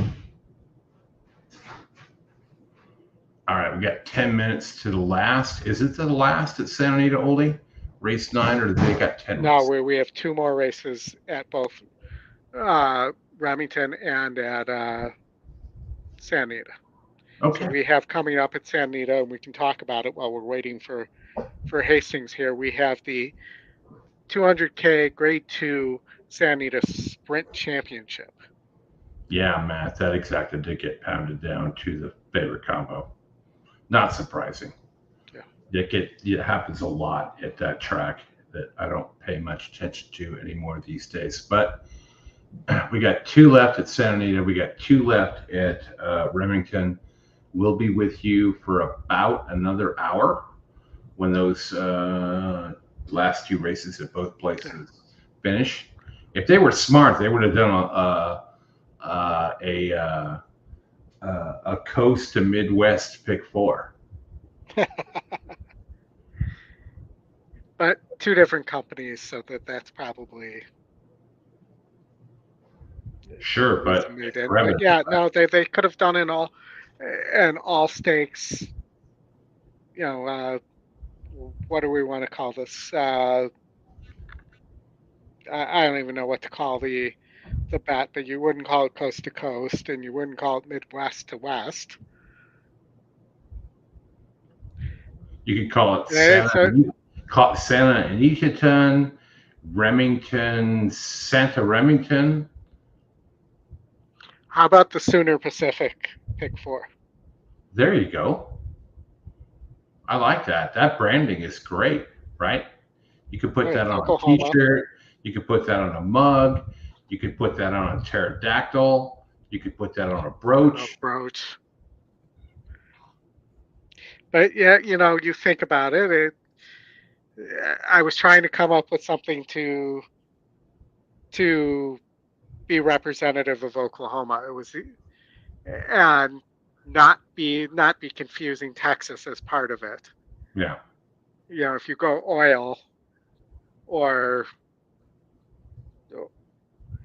if you go from let's say if this was Golden Gate, you might have gotten away with the cattle to wine pick 4 or something like that.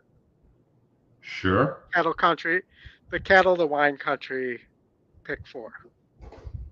All right, where are we at with this Hastings? They're busy with their 50-50 ticket draw right now at Hastings. Yeah, the jackpot is $605. So congrats to people on that. Is that a carryover? No, that's the like they do at the baseball and football and basketball games. You know, the 50-50 raffle. That raffle, like we used to go to Dodger games all the time. Yeah. That raffle would pay like $200,000. You get like 60,000 people there. You know, you go buy the $50 ticket and get a thing like a CVS receipt of all your different numbers. Well, it's the Cubs now do it electronically, and they can collect not just at the stadium, so you can take part in it and you don't have to be there. Yeah. But all right, so let's watch the race sim for the Santa Anita Sprint Championship.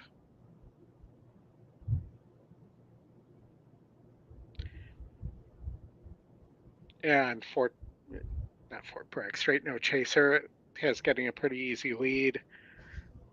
For All Mankind in second. Here comes Fort Bragg. And down the stretch they come. Dave Johnson. And the race sim has Fort Bragg winning. I'm not a big Fort Bragg guy. I like the military institution, but not the horse, is what I'm saying. You know, this 3-horse was in the Bing Crosby and the Patty O'Brien, but you know, didn't run well in either. This is a drop in class. For All Mankind is taking a big step up. To me, I just don't see that 2-1, 4-1 as being the price that this horse should be at after beating a group of 56s in the what we'll call the prep race in the U.S. before coming into this race. Wasn't a stakes winner overseas either. Mm-hmm. That seems a little rich for my blood. I think see through it, not see 3 it. That would be a 3PO.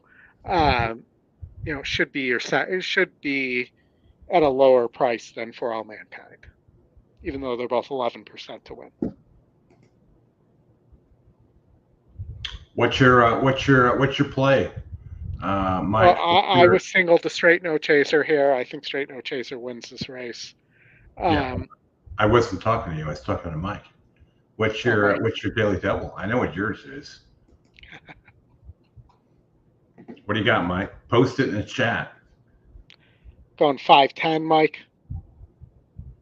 Or 5-3.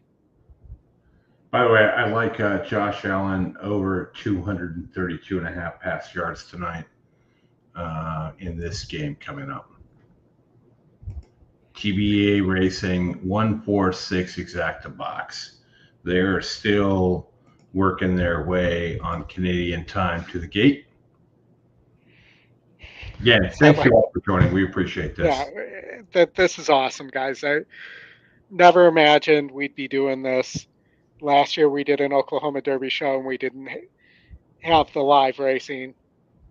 And we were lucky enough to get Remington to support us this year. But to have almost 2,000 people have tuned in today on a football Sunday, that's amazing. And thank you very much, everybody. Tip of the cap to all of you. Mike is going 5-3 here. That's his cold double at Santa Anita. I don't know about this, but Santa Anita 4,000 win, 700 place on the 7, and a $5 exacta 7-all. Good luck. I'm not going that much. I wish you luck for all mankind, and I hope your money's in the pool, and that's why it's sitting at 4-1 instead of like 6 or 7-1. Dick Bush, appreciate the kind comments there. Willie, yeah, we're kind of with you there. Is that Scott? No, it is not Scott. I can guarantee you that he is not monkeying around with that. All right, here we go at Hastings. Good luck, everybody.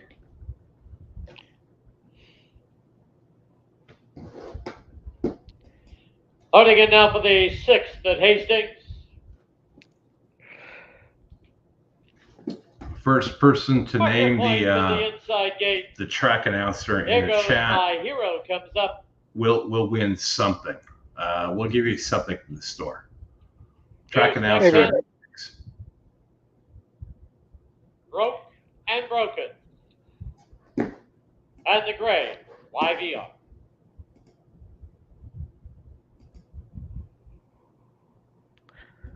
Might be a sticker, might be a hoodie. Who's the track announcer at Hastings? First one in the chat wins. 7 in. They're at the post.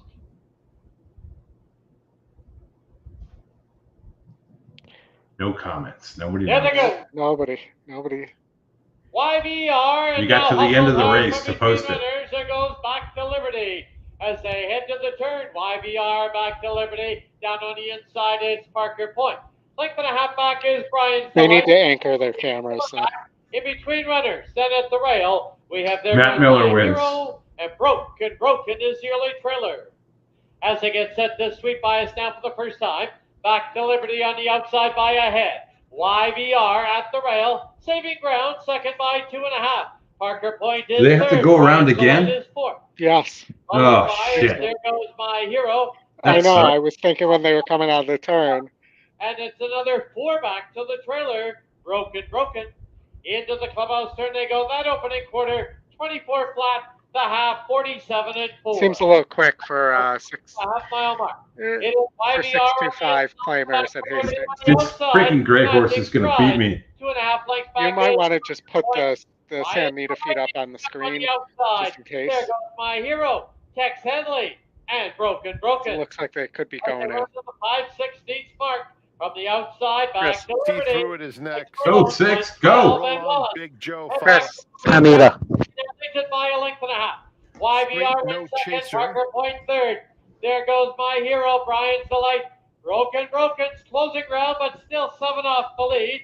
And Tex Henley. Go 6, as they go. turn for home.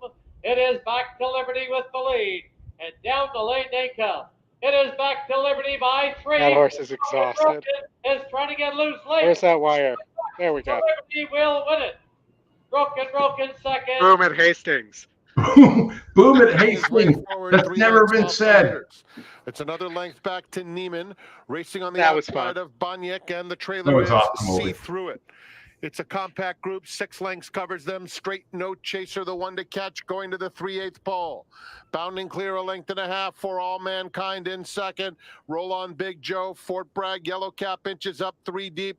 Moving up to claim that second spot and coming after Straight No Chaser now. A gap of 5, see through it. Outside Banyek and Neiman trails. Straight No Chaser turns for home in command, sprints away again. It's suddenly 4 lengths.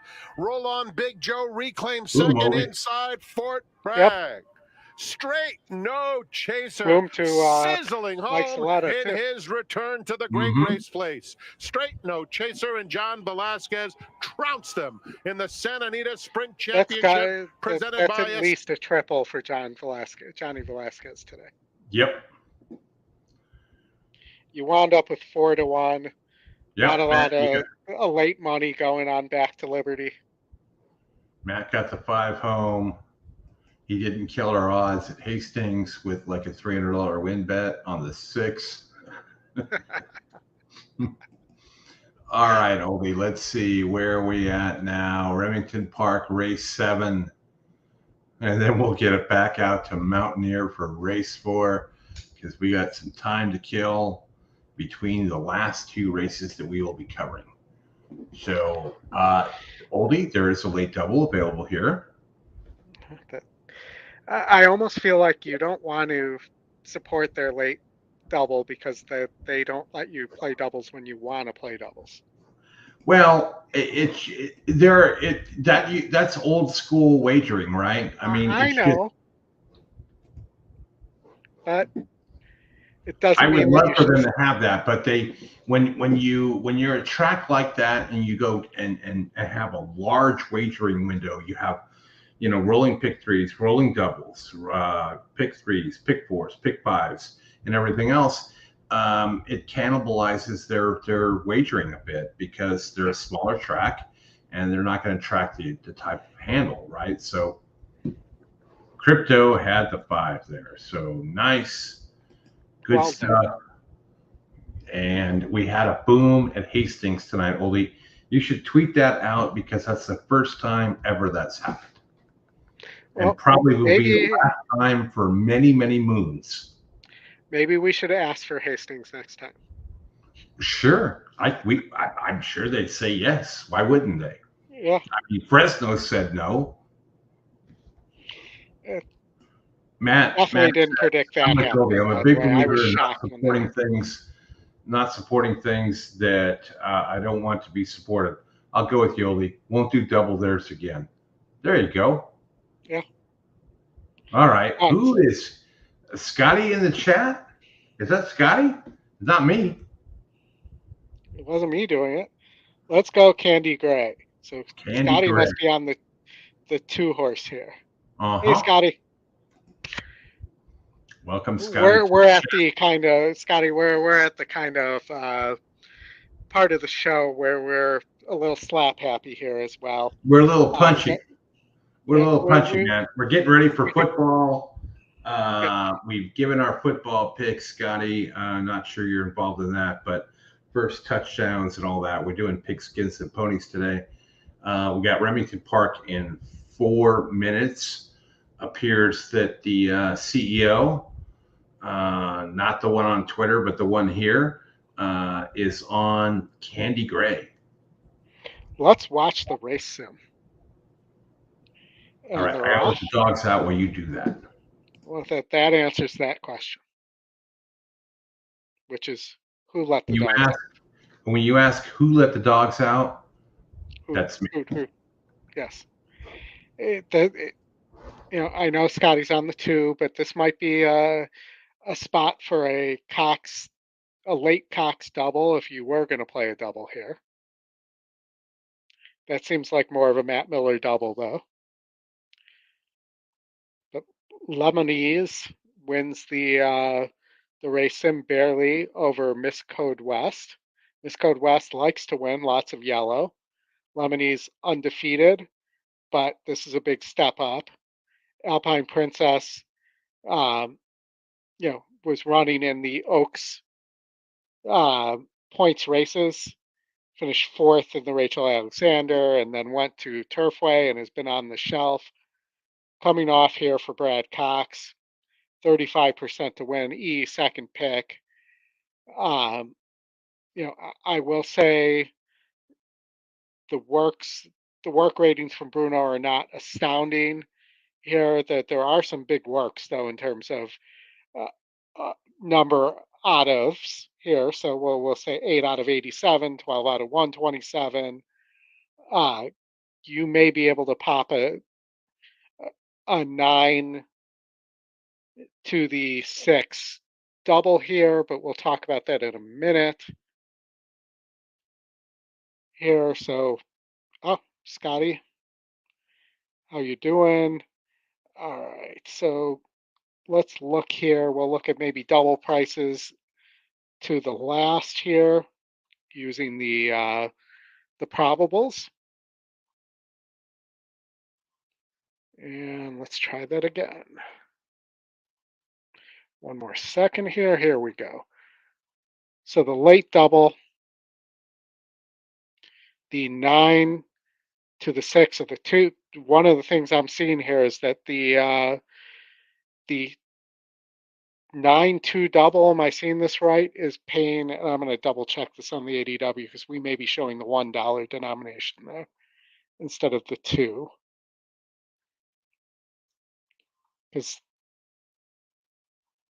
no, so now I believe that's the $1 denomination based on what I'm seeing. But if I'm getting almost 5 to 1 to the 6 in the next on the Alcox double, I'm going to that's something I'm gonna hit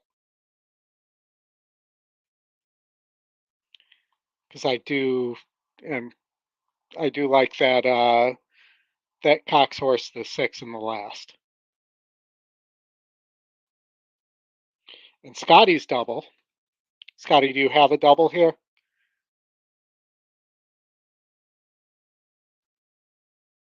But his 2 horse is paying. We'll pull that back up here. So your 2 horse to the 2 favorites. Those are some nice will pays, especially if those are dollar increments, which is what we think here. So 13 to 1 and 21 to 1 if you were to pay a double, I'm assuming either to the 6 or the 2 in the last. So those are my thoughts here. We're still circling around at Remington because that's what we do. And we tend to post drag here, obviously outside of our control. They post drag at Remington? No way. Way. Didn't we agree just not bet those doubles? We did, but yes, we did. But where there's value, there's value.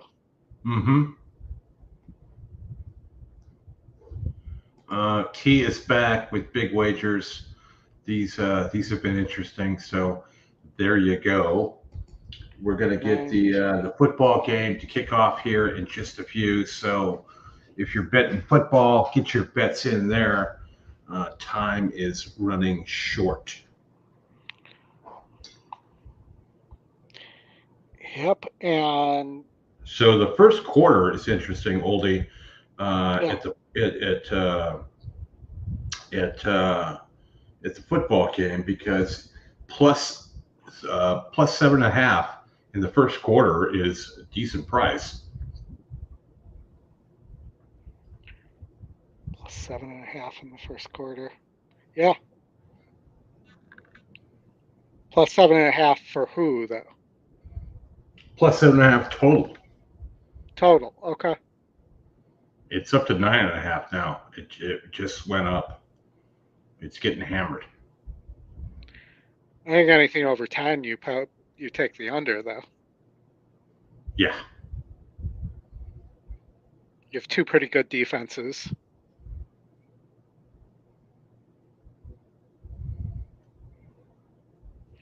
But we'll be watching for James and his cook. Mm-hmm. Cook it as James.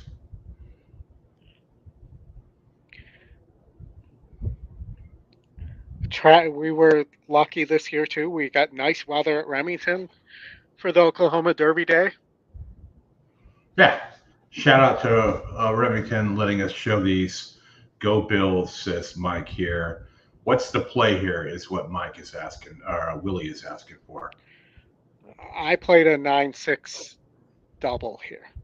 Currently getting 5.5 to 1 by what I'm seeing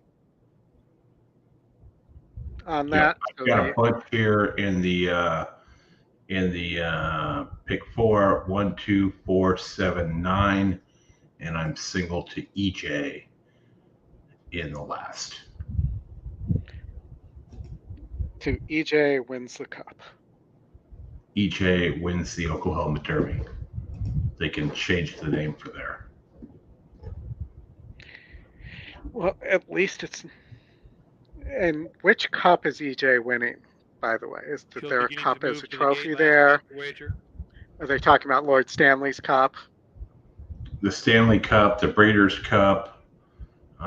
Scotty is playing a 247 exacta box, if you're so inclined. I'm on most wanted, Rodney. Rodney had a question earlier that I didn't address. Let me scroll back here. Field set to load now for the 9th, the Remington Park Oaks. Find it quickly. I cannot, so we'll move on. But thanks, we Rodney. need E-branded sunglasses. So we need E-branded sunglasses. Oh, hell yeah, we do. That's the next thing we'll look at on that shop. Or AR glasses. Code West. Austin thinks the 9 jogs here. Get some. Get some. Good luck, everybody. Here we go. Teresa's Nightmare.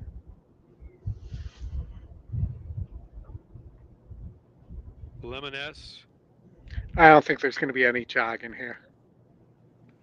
And outside to Alpine It's Princess. a pretty competitive race, both of them. Oh, there it is. There it is, Rodney. No, we will never get church CDI races. Not going to happen. Well, I would never say never, but not with the current regime that's in place there. And the regime isn't After changing. that, Just Be Quiet is almost a length better than the gray Candy Gray, who's forced out very wide at the But back. we could do some shows, Goldie. Leads the way about a little Cover more that than a length. stuff. This Code West tracking second And outside. we're GG very inside is grateful third. for Alpine Princess our is a friends wide at fourth, First only Bet 2.5 as well, back. who The backstretch and the Teresa's Stronic Group, Nightmare who in have fifth, supported half us length from the better. Lemoness beginning now with clear to these the outside. showing live Got racing. 2.5 more to Candy Gray in the trailer. Still, Just Be Quiet. 5 furlongs to go in the Oaks. Company up front. Change it up is there. Miss Code West inching up now almost on even terms. Alpine Princess is now third, just a half length Did back. they really go a Looking in from 19? GP, Teresa's Nightmare. Close up. I'm guessing the run-up or the 6, only distance 4 was for the front. shorter than it actually was, if No, that's the Candy Gray correct can time see them all. That's like for the the opening fastest. quarter. That's like the fastest opening quarter I've seen. in 3 furlongs left. Alpine Princess rolls on outside and is now on even terms. And this pair getting clear of the rest just like that. Midway through the turn, inside Miss Code West, outside Alpine Princess. Quarter mile to go. Lemoness is third now, beginning to gain. Likewise, Chi-Chi in fourth. Top of the stretch, Alpine Princess Chi-Chi, the is there. celebration of Is food. now on top by a pair. I don't know if you guys remember that restaurant from the 80s. Lemoness is third and gaining. Well, Furlong pole, Alpine Princess going jogging on home here actually in a was big way probably under great Farage call Rue. on the jog home. Alpine Princess will easily take the Remington Park Oaks. Sorry, Scotty.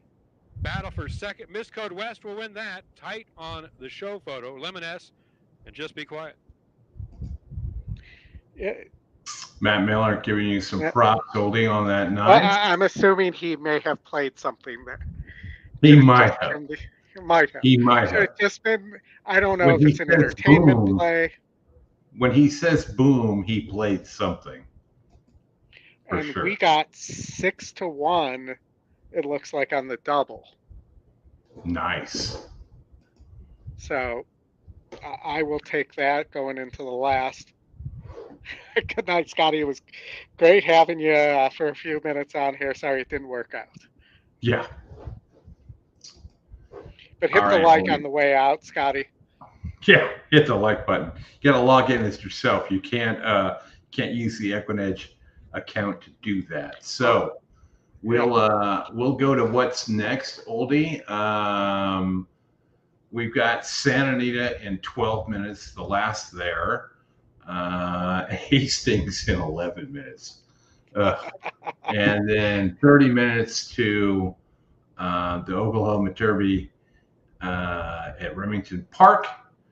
And then we will bid you all a good night. And I will get on with my friend Matt and talk about a few business things.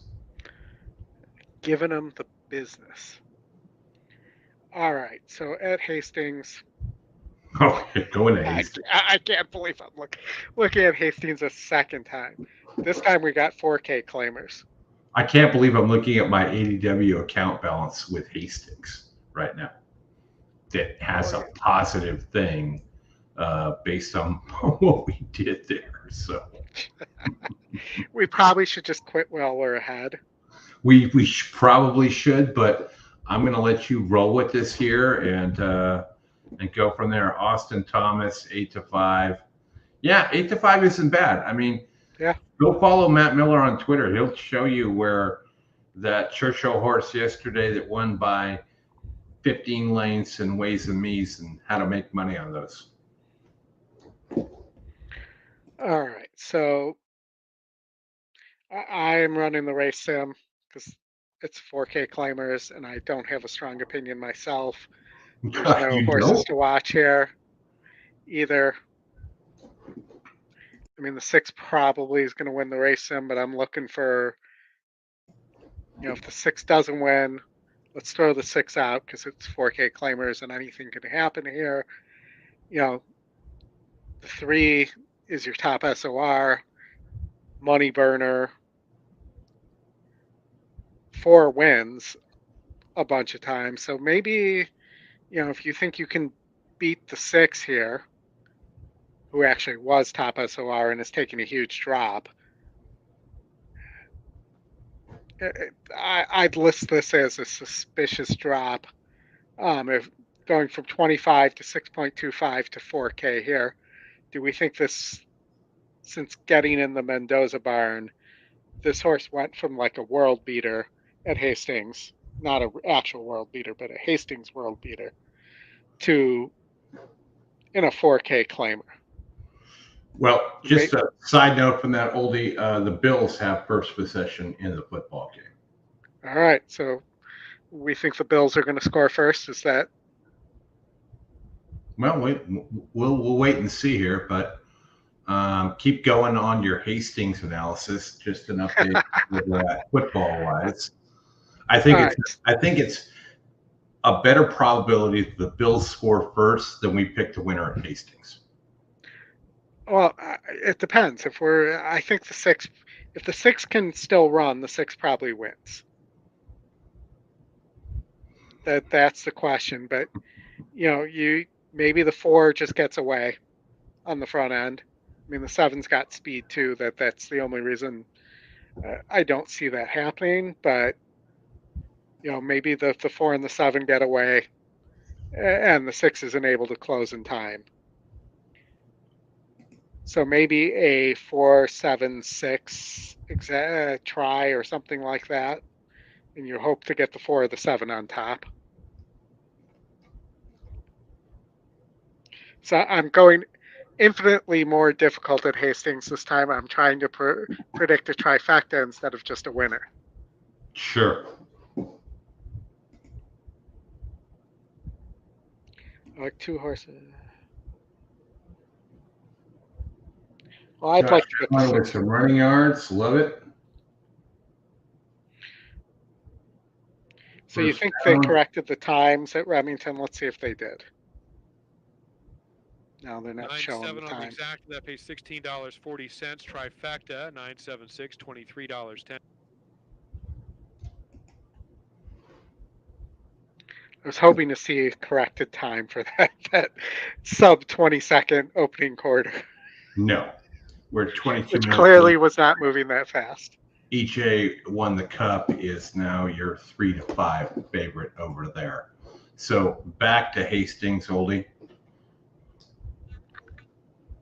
Back to Hastings. Like I said, 4, 7, 6 trifecta box.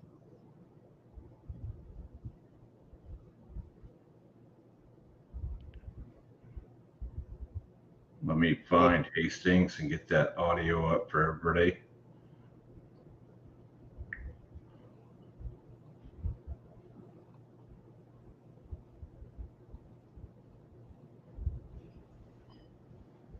It's 7 minutes. Nope, 5 minutes. 5 minutes. I have 6 minutes on my ADW. Yep. Walking the walk, the 5 horse. You got 6 minutes, Oldie, also to Santa Anita. Last place there. So these two may go on. Let's take a more serious look at Santa Anita then. Yeah. You know, this 3 I think is dangerous on the front end. Here, we have not seen speed holding though today, but does have a significant pace advantage. Let's Speed see was if the dominant on the turf yesterday. Yeah, compromise. That's the difference I'm seeing today though. You know, the 10 was the other one that we seemed to like when we were going over this earlier. You're getting 2-1 there. You're getting 7-1 on the 3. The race sim thinks that the 3 will get a pretty easy lead here. So let's run the rest of the race sim.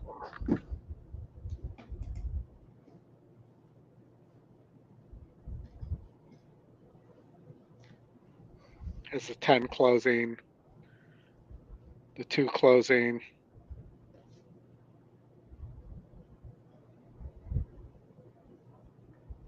So how about a 10-8-2-3 super?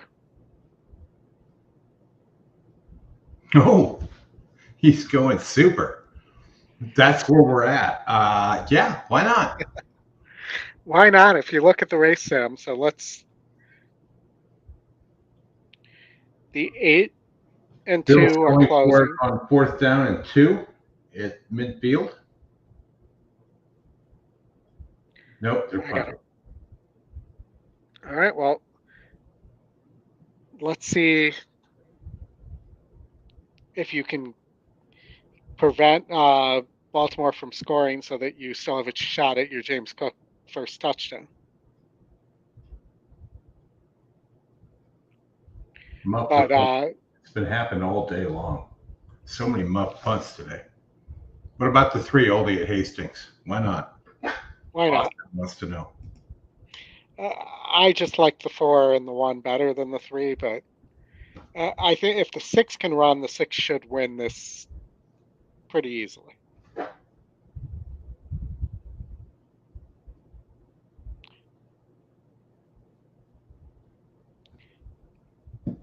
From what I'm seeing there.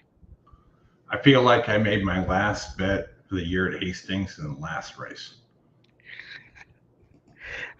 I think that's probably true. At least until until we're covering the Derby prep for Remington, which it's not the Remington Mile, is it? Something Mile. I'm drawing a blank on it right now. One of those Derby preps that has never produced a Derby winner, I believe. No. There is a carryover at Santa Anita unless the 5 wins. The 5 is the whole pool and the pick 6.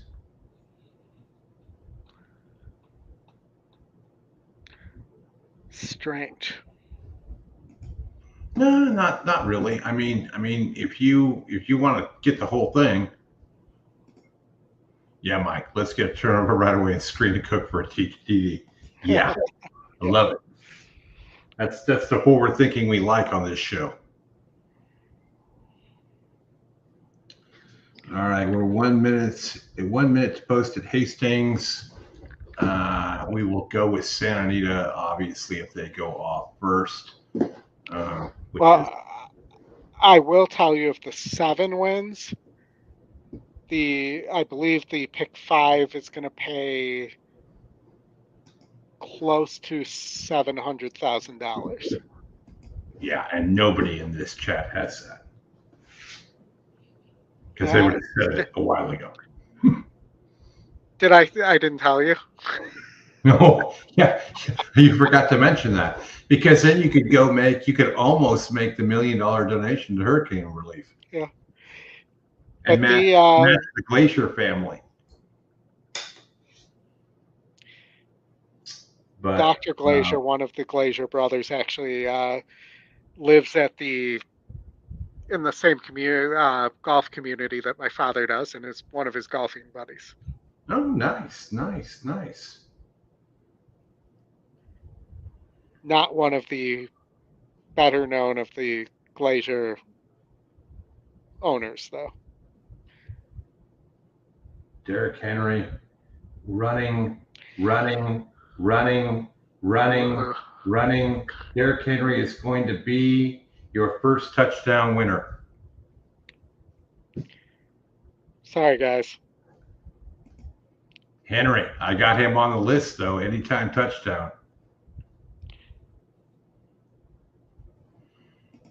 Dan, that's good, Dan. Very well. You can't spell boom. How boom 6 of these things. That's a comment of the show, Dan. We were going to give out like mugs and stickers and stuff going forward, but that is the comment of the show. Dan, I'm going to put my email address in here.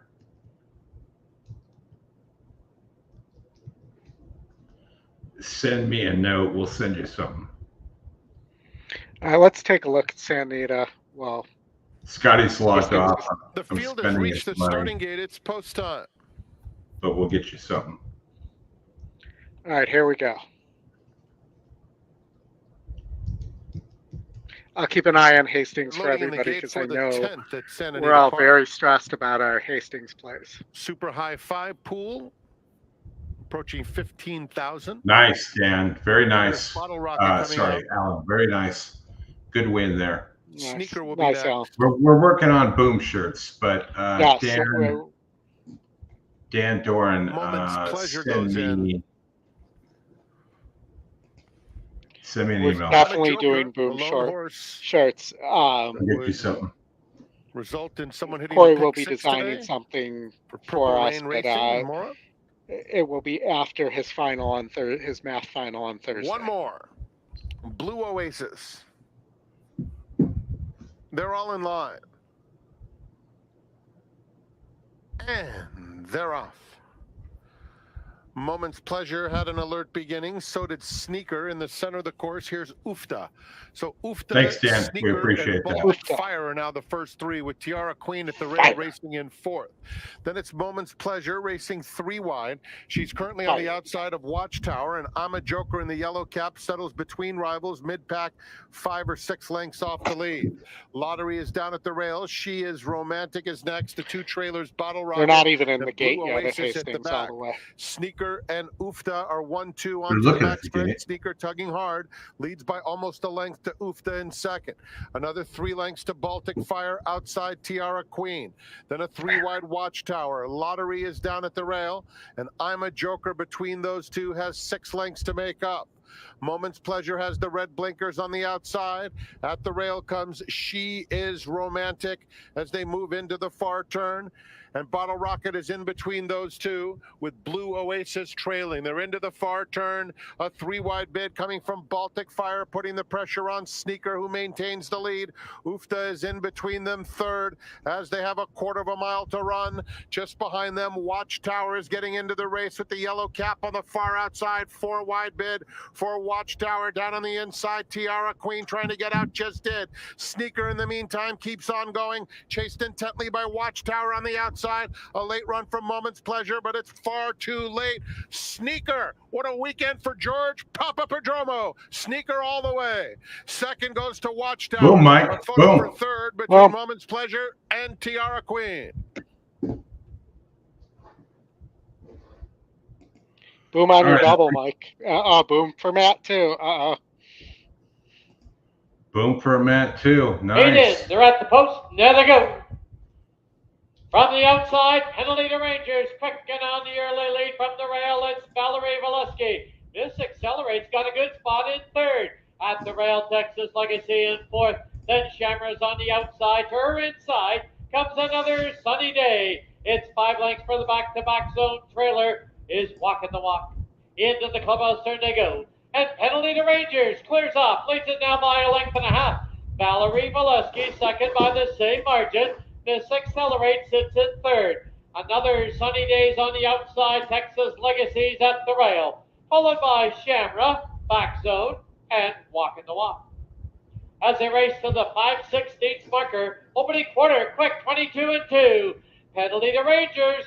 No challenge. Good call. Somebody had that in the chat. Valerie Valesky in second. Driving up on the outside now is another sunny day. This accelerates. Shamra's at the rail. As they turn for home, it's penalty to Rangers with the lead. But here comes another sunny day over the top. Another sunny day grabs the lead. It's another sunny day, penalty to Rangers, and Shamra. This accelerate late close. Another sunny day will win it. Penalty to Rangers second. Shamra third. I think it's back zone fourth. All right, that'll probably wrap it up for us at Hastings through the end of the year. We got 10 minutes left, Oldy. I'm going to throw it over to you, and we'll go over the Oklahoma Derby here, the last race on the card for us today. Well, I think we have a differing opinion here, Chris, because I think you like EJ Won the Cup, and Yes. I like Most Wanted, which means Dymatic, the long shot, will win. You like who? I like Most Wanted. You like EJ Won the Cup, but that means the long shot Dymatic will win because we're a split decision here. Sure. I've got EJ Won the Cup, who's paying $29.95 in the pick 4. I've got that at least 6 times. Okay, and I have the 6 Most Wanted, and I have $100 double here to the 6 Most Wanted. There you go. Undefeated, won the Ellis Park Derby, which supposedly was a harder field than this one by SOR. We have the time where we can watch some works too. Here, apparently Most Wanted is, I'm going to go with a half brother to Life is Good because it says kin to Life is Good. Or maybe they are comparing, maybe Bruno's comparing him to Life is Good there. Which I would say is pretty tall timber, so to speak. Mm-hmm.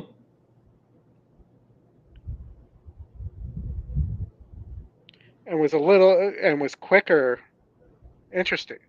So let's watch the work with Dragoon Guard, who we just watched lose. But Bruno had Most Wanted slightly quicker than Dragoon Guard on his watch.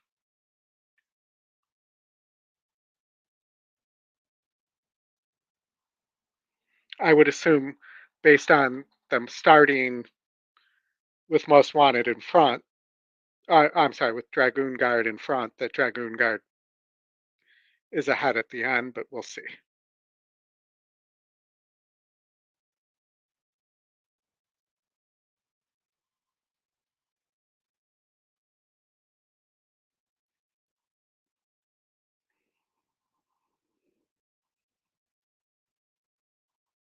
Riders really aren't moving.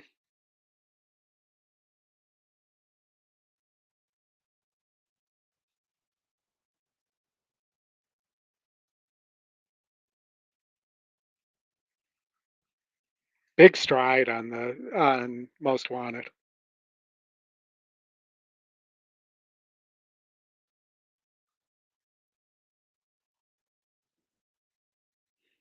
And of course, Dragoon Guard was in the Pennsylvania Derby last weekend.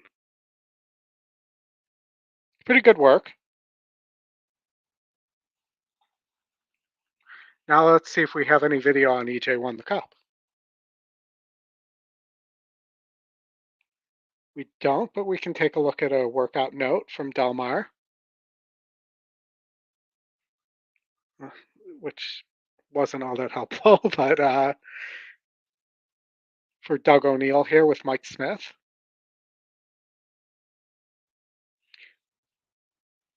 So Chris, tell me what is it that you like about, are you there first?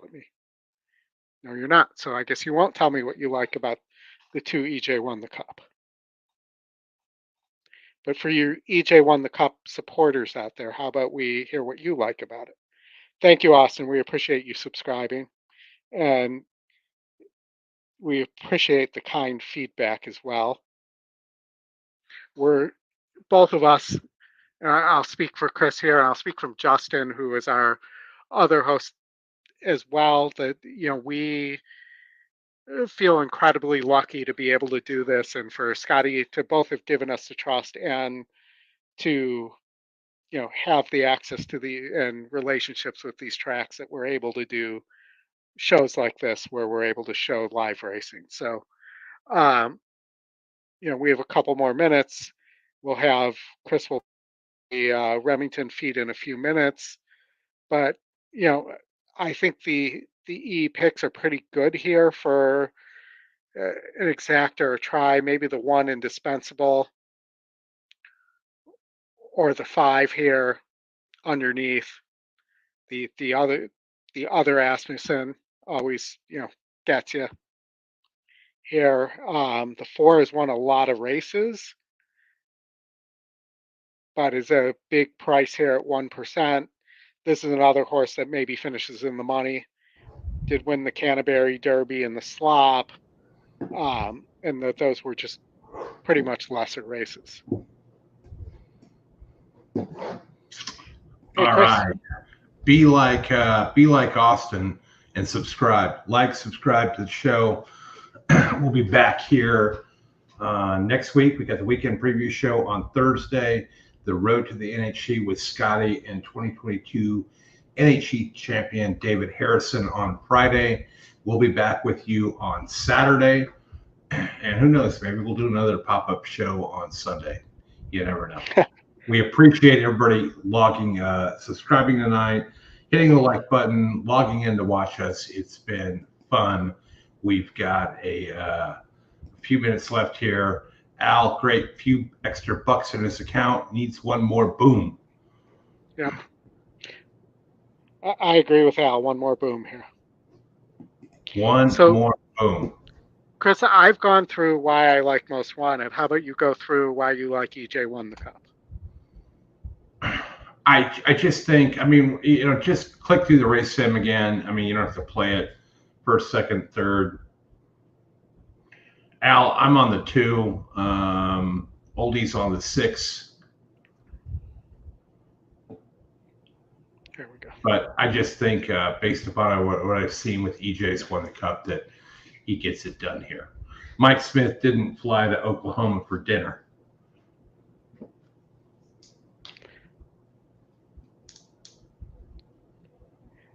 You know, I will say EJ Won the Cup likes to win races that have the names of the states or towns.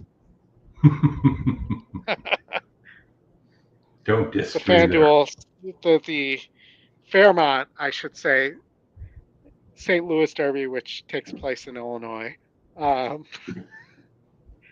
He didn't win the Indiana Derby, though. That really would have helped my argument there. Appreciate all you folks on Twitter that are watching us as well. Thanks for logging in there. Austin's try in the chat is a good one. That is his try right there.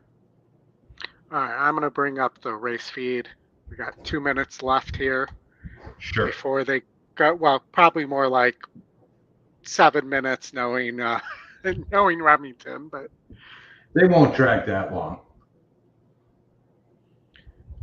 Boy, the folks that have bet the over 7.5 in the first quarter are kind of sweating here. They need a score from the Bills. You may as well stay for low sell. Yeah, I've got things that I've got to do. So does Oldy.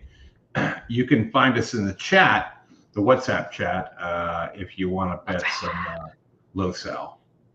and plus we've been doing this. I actually want to grab some food after this too. Yeah, hungry. Yes, hungry, That guy hungry needs hippo. to eat.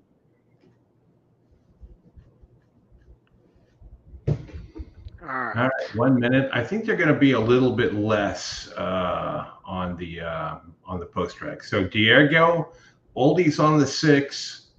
I'm on the 2. We'll see what happens. Yep. Which means Oldy, the long shot wins, right? When that happens. Yeah, the 5. The 5's going to win when that happens. Yes. Mm-hmm. And we not only appreciate you guys tuning into, we appreciate you guys in the chat and talking to us and the interaction as well. I see in here has Dematic 3 units, 1 win. I'm not sure what that means, but I would love an explanation there. Dick Bush, thanks for joining. Appreciate you. Yeah. Mike Salata is 5-1, Oldy. That's nuts. Yeah. What's a 6-2? Yep, 2 is the class. You're right, Austin. Well, the SOR seems to think that the Ellis Park Derby was harder than any race that the 2's been in. Josh Allen running again.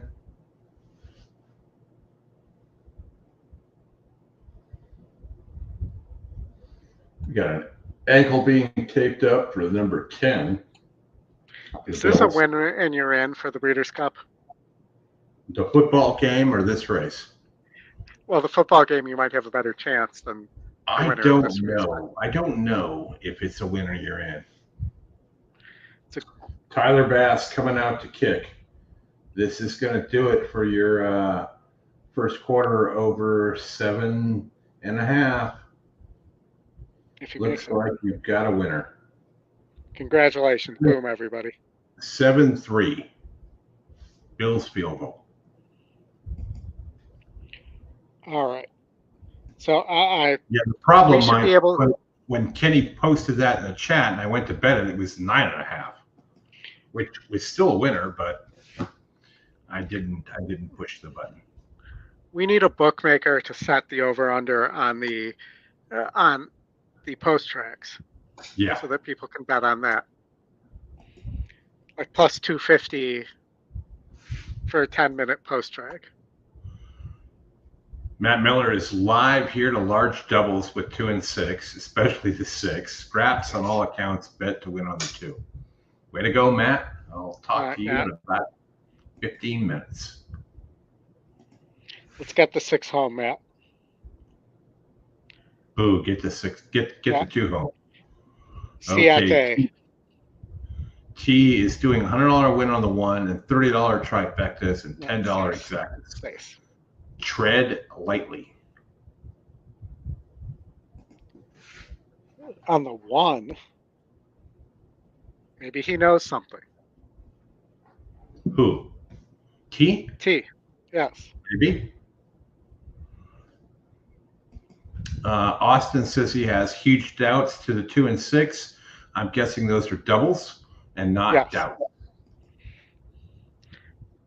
But it would be cool if you could short, like on stocks, you could short a horse. Oh, that you don't like. See, I'm coming up with new betting products while I'm sitting here. Charles is on the 4 with a price. Austin with big doubles on the 2 to 6. The 4 is the local, one of the local hopes. I'm sure, man. I can imagine. It also leads to secret information, a lot of secret information.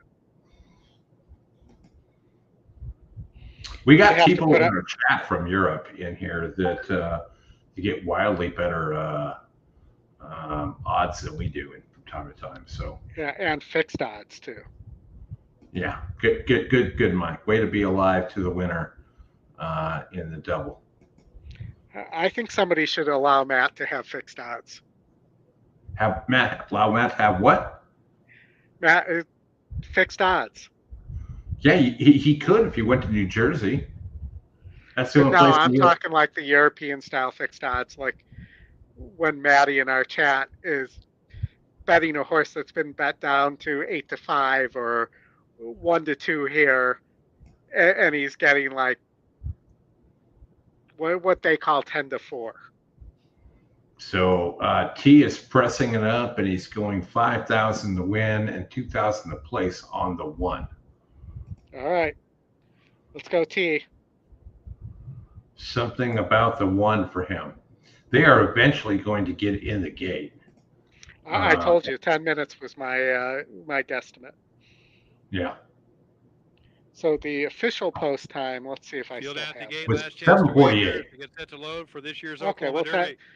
They're going to keep it under 5 minutes, I think. Mm-hmm. That's not bad. I mean, it is bad, but it's not. It's not the worst we've seen.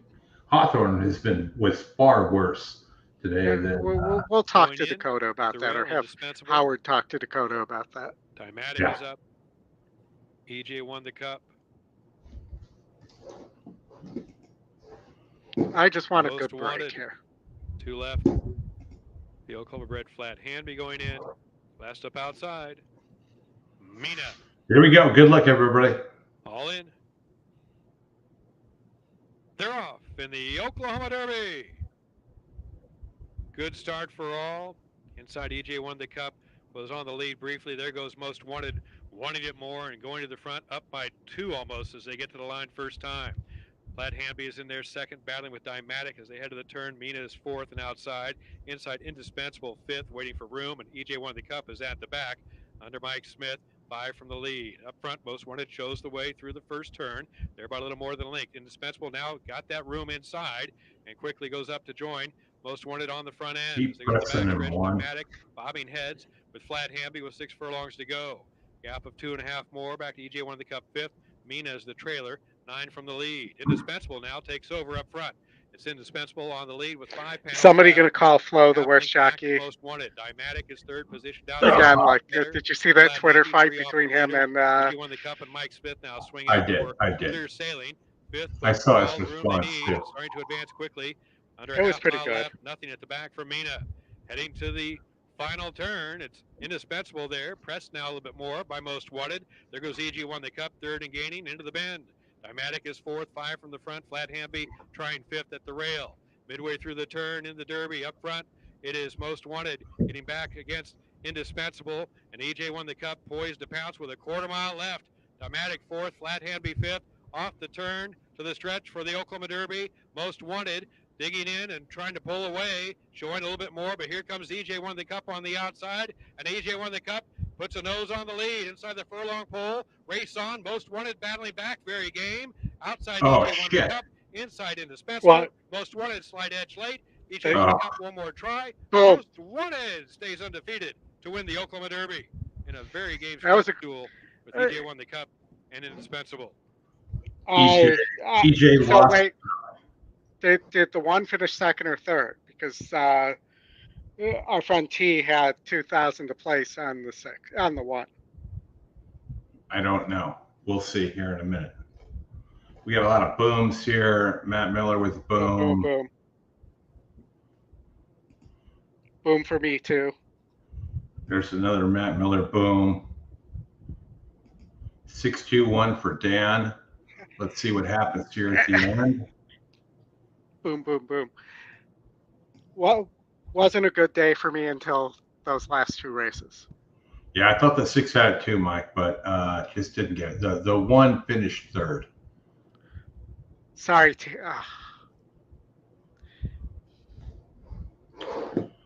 All right, folks. We appreciate you joining us tonight. We, super happy to be able to do this. Thankful for Remington to give us the race, to be able to show this. We didn't get to do this last year. We did a Oklahoma Derby show, weren't able to show it, but good stuff. Again, programming note, we'll be back here on Thursday night for the weekend preview show. We will be back here Friday with Scotty and David Harrison for the Road of the NHC. Oldy and I and Justin and company will be here for the stretch run on Saturday. Next Saturday, we will be in Keeneland doing this show live in the contest room. Going to be a lot of fun. So tune in. Good night, Irene. Willie. We're gonna end with that. If you're interested in Los Al, look at the WhatsApp chat and go from there. Go Bills, says Mike, and good luck with your football bets the rest of the way. Thanks for joining. Appreciate your support. Hit the like button, subscribe button, the bell button on your way out. Oldy, final thoughts. Well, I was given the Scotty, that's all, folks, but great show, lots of fun. We had some upsets. We won a race at Hastings. We got to watch some football, talk and watch some football, which is always fun, and how I typically spend my Sundays. So thank you for spending your Sunday afternoon and evening with us. And thank you to First Racing and the Stronach Group, as well as Remington Park and Hawthorne for sharing their track feeds with us and allowing us to do the show. Thank you, everybody, and I will hopefully see you next Saturday. All right, guys. Thank you very much. Everybody, have a great week ahead of you, and we'll show Alan Hancock's Los Al pick 4 right there. Thanks, Mike, as well. I'll get you that email here in a bit. All right, we're signing off, folks. Have a good week.